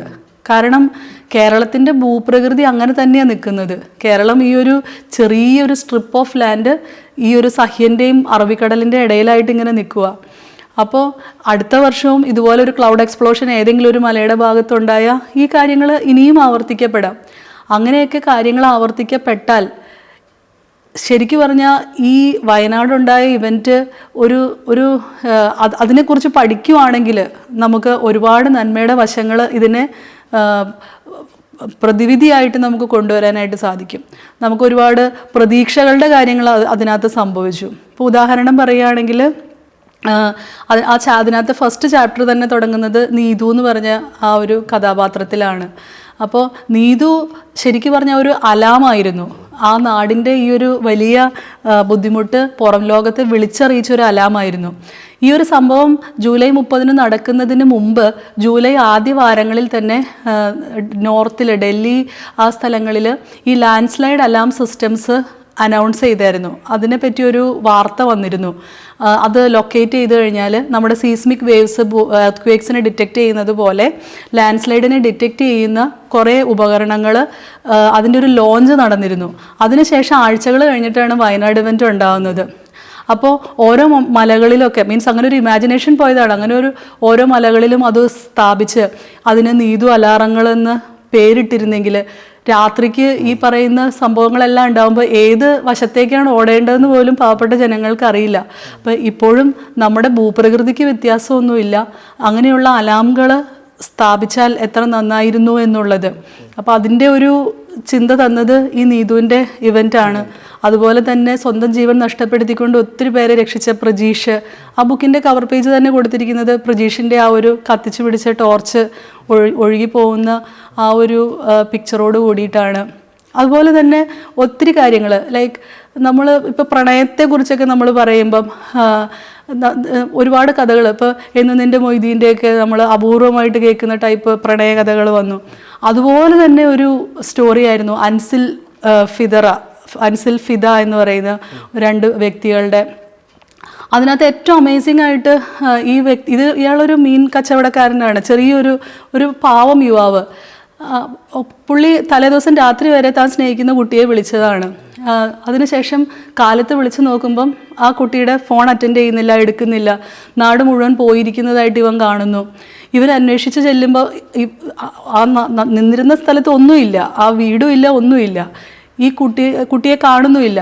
ഇവൻ നേരെ പോയത് മോർച്ചറിയിലേക്കാണ്. മോർച്ചറിയിൽ ഈ ശവശരീരങ്ങൾ കഴുകുന്ന സ്ഥലത്ത് താൻ സ്നേഹിക്കുന്ന ആ കുട്ടീനെ അവസാനമായിട്ട് മൃതശരീരമായിട്ടാണെങ്കിലും കാണാനായിട്ട് ഉള്ള ആഗ്രഹത്തോടുകൂടി 1-2 ദിവസമല്ല 7 ദിവസം അദ്ദേഹം അവിടെ നിന്ന് ആ ബോഡി വാഷ് ചെയ്യുന്ന കാര്യത്തിൽ ഏർപ്പെട്ടുകൊണ്ടിരുന്നു. 8ാമത്തെ ദിവസമാണ് ഈ കുട്ടി ഇയാളെ വിളിക്കുന്നത്. ഏതോ ഒരു ഹോസ്പിറ്റലിൽ നിന്ന് ബോധം വീണ് കഴിഞ്ഞപ്പോൾ ആ കുട്ടിയുടെ ഉപ്പ അതിനകത്ത് മരണപ്പെട്ടു പോയായിരുന്നു. ഈ കുഞ്ഞിൻ്റെ അമ്മയും സഹോദരനുമാണ് ഉള്ളത്. അപ്പം ഇയാൾ പറയുന്നുണ്ട് അവളെ ഇപ്പോൾ പഠിത്തം കഴിഞ്ഞ് കഴിയുമ്പോൾ കൊണ്ടുവരണം, അപ്പോൾ ജീവിച്ചിരിക്കേണ്ടതെന്ന് അറിഞ്ഞല്ലോ, അത് തന്നെ ഒരു കാര്യം. അപ്പോൾ അത്രയും നന്മയും സ്നേഹവും ഒക്കെയുള്ള പ്രണയങ്ങളൊക്കെ ഉണ്ടല്ലോ ഇന്നത്തെ കാലത്തും. അതൊക്കെ ഈ ഒരു ഇവൻറ്റ് നടന്നപ്പോഴല്ലേ നമ്മൾ മനസ്സിലാക്കുന്നത്. അതുപോലെ ഓരോ ചാപ്റ്ററുകളും അത് കുറിച്ചിടാൻ തോന്നിയത് ഇത് ഞാനെങ്കിലും ഇടയ്ക്കൊന്ന് എടുത്ത് വായിക്കാം, മറക്കാതിരിക്കാൻ എന്ന് വിചാരിച്ചു. കാരണം ഇങ്ങനെ ഒരു ഇൻസിഡന്റ് നടന്നിട്ടുണ്ട്, അല്ലെങ്കിൽ ഇങ്ങനെ കുറെ കഥകളുണ്ടെന്ന് ഇനിയും വരുന്ന തലമുറകൾക്ക് ഇങ്ങനെ ഒരു കഥകൾ വെക്കുന്നത് നല്ലൊരു ആർക്കൈവ് തന്നെയാണത്. അത് നമുക്ക് ഒരു ധ്യാന വിഷയമാക്കാം എന്നുള്ള ഒരു രീതിയിൽ എഴുതി വെച്ചതാണ്. പിന്നീടാണ് അതൊന്ന് ബുക്കായി മാറ്റാം. എൻ്റെ ഹസ്ബൻഡ് റിനറ്റ്, പുള്ളിയുടെ ഒരു സപ്പോർട്ട് ഈ കാര്യത്തിലുണ്ടായിരുന്നു. അപ്പോൾ ആത്യന്തികമായിട്ട് മനുഷ്യരെല്ലാവരും ഒന്നാണെന്നുള്ളതാണ്. ഇപ്പം നമ്മുടെ പേരോ അല്ലെങ്കിൽ നമ്മുടെ ജനിച്ച നാളോ മരിച്ച നാളോ ഒന്നും രേഖപ്പെടുത്താതെ ഒരു ജനറ്റിക് നമ്പറാണ് അവിടെ അടയാളപ്പെടുത്തിയേക്കുന്നത്. അപ്പോൾ ഒരു കാരണം ശരീരത്തിൻ്റെ ഏതെങ്കിലും ഒരു ഭാഗമായിരിക്കും കിട്ടിയിരിക്കുന്നത്. അപ്പോൾ ആത്യന്തികമായിട്ട് ഞാനും നീയും ഇവിടെയുള്ള എല്ലാവർക്കും ഈ ഒരു കോഡ് മാത്രമാണ് ശരിക്കും നമ്മുടെ ആത്യന്തികമായ വശം എന്ന് പറയുന്നത്. ബാക്കി ദൈവത്തിൻ്റെ മുമ്പിൽ എല്ലാവരും ഒരുപോലെയാണെന്നുള്ള ഒരു വലിയ മെസ്സേജോട് കൂടിയിട്ടാണ് ആ ഒരു വയനാട് ഇവൻ്റ് അവസാനിക്കുന്നത്. ഒരു 24-ൻ്റെ ഹെൽപ്പോടുകൂടിയൊക്കെ അവിടെ പോകാനായിട്ടൊക്കെ സാധിച്ചു. അപ്പോൾ അവിടെ ഇങ്ങനെ തരിച്ചു ഭൂമി പോലെ കിടക്കുകയാണ് ആ വെള്ളാർമല സ്കൂളിൻ്റെ. ആകെ ഒറ്റ ഒരു മരം അവിടെ നിൽപ്പുണ്ട്, ഒരു അരയാൽ മരം. അതിപ്പോഴും ഇലയൊക്കെ ചൂടി അങ്ങനെ ഒരു മരമായിട്ട് നിൽക്കുന്നുണ്ട്. അപ്പോൾ എല്ലാം ഈ മരം ഈ രാത്രി നടന്ന ഇവൻറ്റ് മുഴുവൻ കണ്ടിട്ട് അവിടെ നിൽക്കുക. എന്നിട്ടും ഇതുപോലെ ഒഴുകിപ്പോകാതെ ആ മരം അങ്ങനെ നിൽക്കുക. അപ്പോൾ ആ മരം തരുന്ന ഒരു പ്രതീക്ഷയുടെ ഇത്രയും സഹിച്ചെങ്കിലും ഇപ്പോഴും നാട്ടിൻ്റെ നടുവിലത് എണീറ്റ് നിൽക്കുന്നുണ്ട് എന്നുള്ള ആ ഒരു മെസ്സേജ്. അതുപോലെ മരങ്ങൾ എന്തുമാത്രം നമ്മുടെ നാടിന് ആവശ്യമാണ്. അത്രയും വലിയൊരു ഹിറ്റുണ്ടായിട്ടും കെട്ടിടങ്ങൾ അത്രയും ഒഴുകിപ്പോയിട്ടും ഒരു മരത്തിന് അങ്ങനെ നിലനിൽക്കാമെങ്കിൽ ആ മരം ഭൂമിക്ക് കൊടുക്കുന്ന ഉറപ്പ് എന്തായിരിക്കും. അപ്പോൾ നമ്മുടെ നാട്ടിൽ മരങ്ങൾ വേണം എന്നൊക്കെയുള്ളൊരു മെസ്സേജും അതിൽ നിന്ന് കിട്ടുന്നില്ലേ. അപ്പം അതൊക്കെയാണ് ഒന്ന് ടെൻ ഡൗൺ ചെയ്യാൻ ശ്രമിച്ചത്. ഒരു ഭയങ്കര സന്തോഷം തോന്നി അതൊക്കെ കേൾക്കുമ്പോൾ. കാരണം ഇതൊക്കെ അർക്കൈവ് ചെയ്ത് പെടേണ്ട ബുക്കുകളാണ്. എൻ്റെയും വാക്ക് കേട്ടപ്പോൾ എന്തോ. അപ്പോൾ അതൊക്കെ കാലഘട്ടത്തിൽ ഇരിക്കണം. അത് വരും തലമുറകൾ അറിയണം, വരും തലമുറകൾ കാണണം ഇതിൻ്റെ സ്ട്രെങ്തും കാര്യങ്ങളൊക്കെ. എനിക്ക് thank you so much doctor. കാരണം പ്രഗ്നൻ്റ് ആണ്, ഓൾറെഡി ഡ്യൂട്ടി കഴിഞ്ഞിട്ട് വരുന്നതാണ്. നമുക്ക് വേണ്ടി ഇങ്ങനൊരു സമയം തന്നതിൽ ഒരുപാട് സന്തോഷമുണ്ട്. Thank you so much. Thank you. Cinema സ്വപ്നം കാണുന്നവർക്ക് ചാവറ ഫിലിം സ്കൂൾ, കൊച്ചി.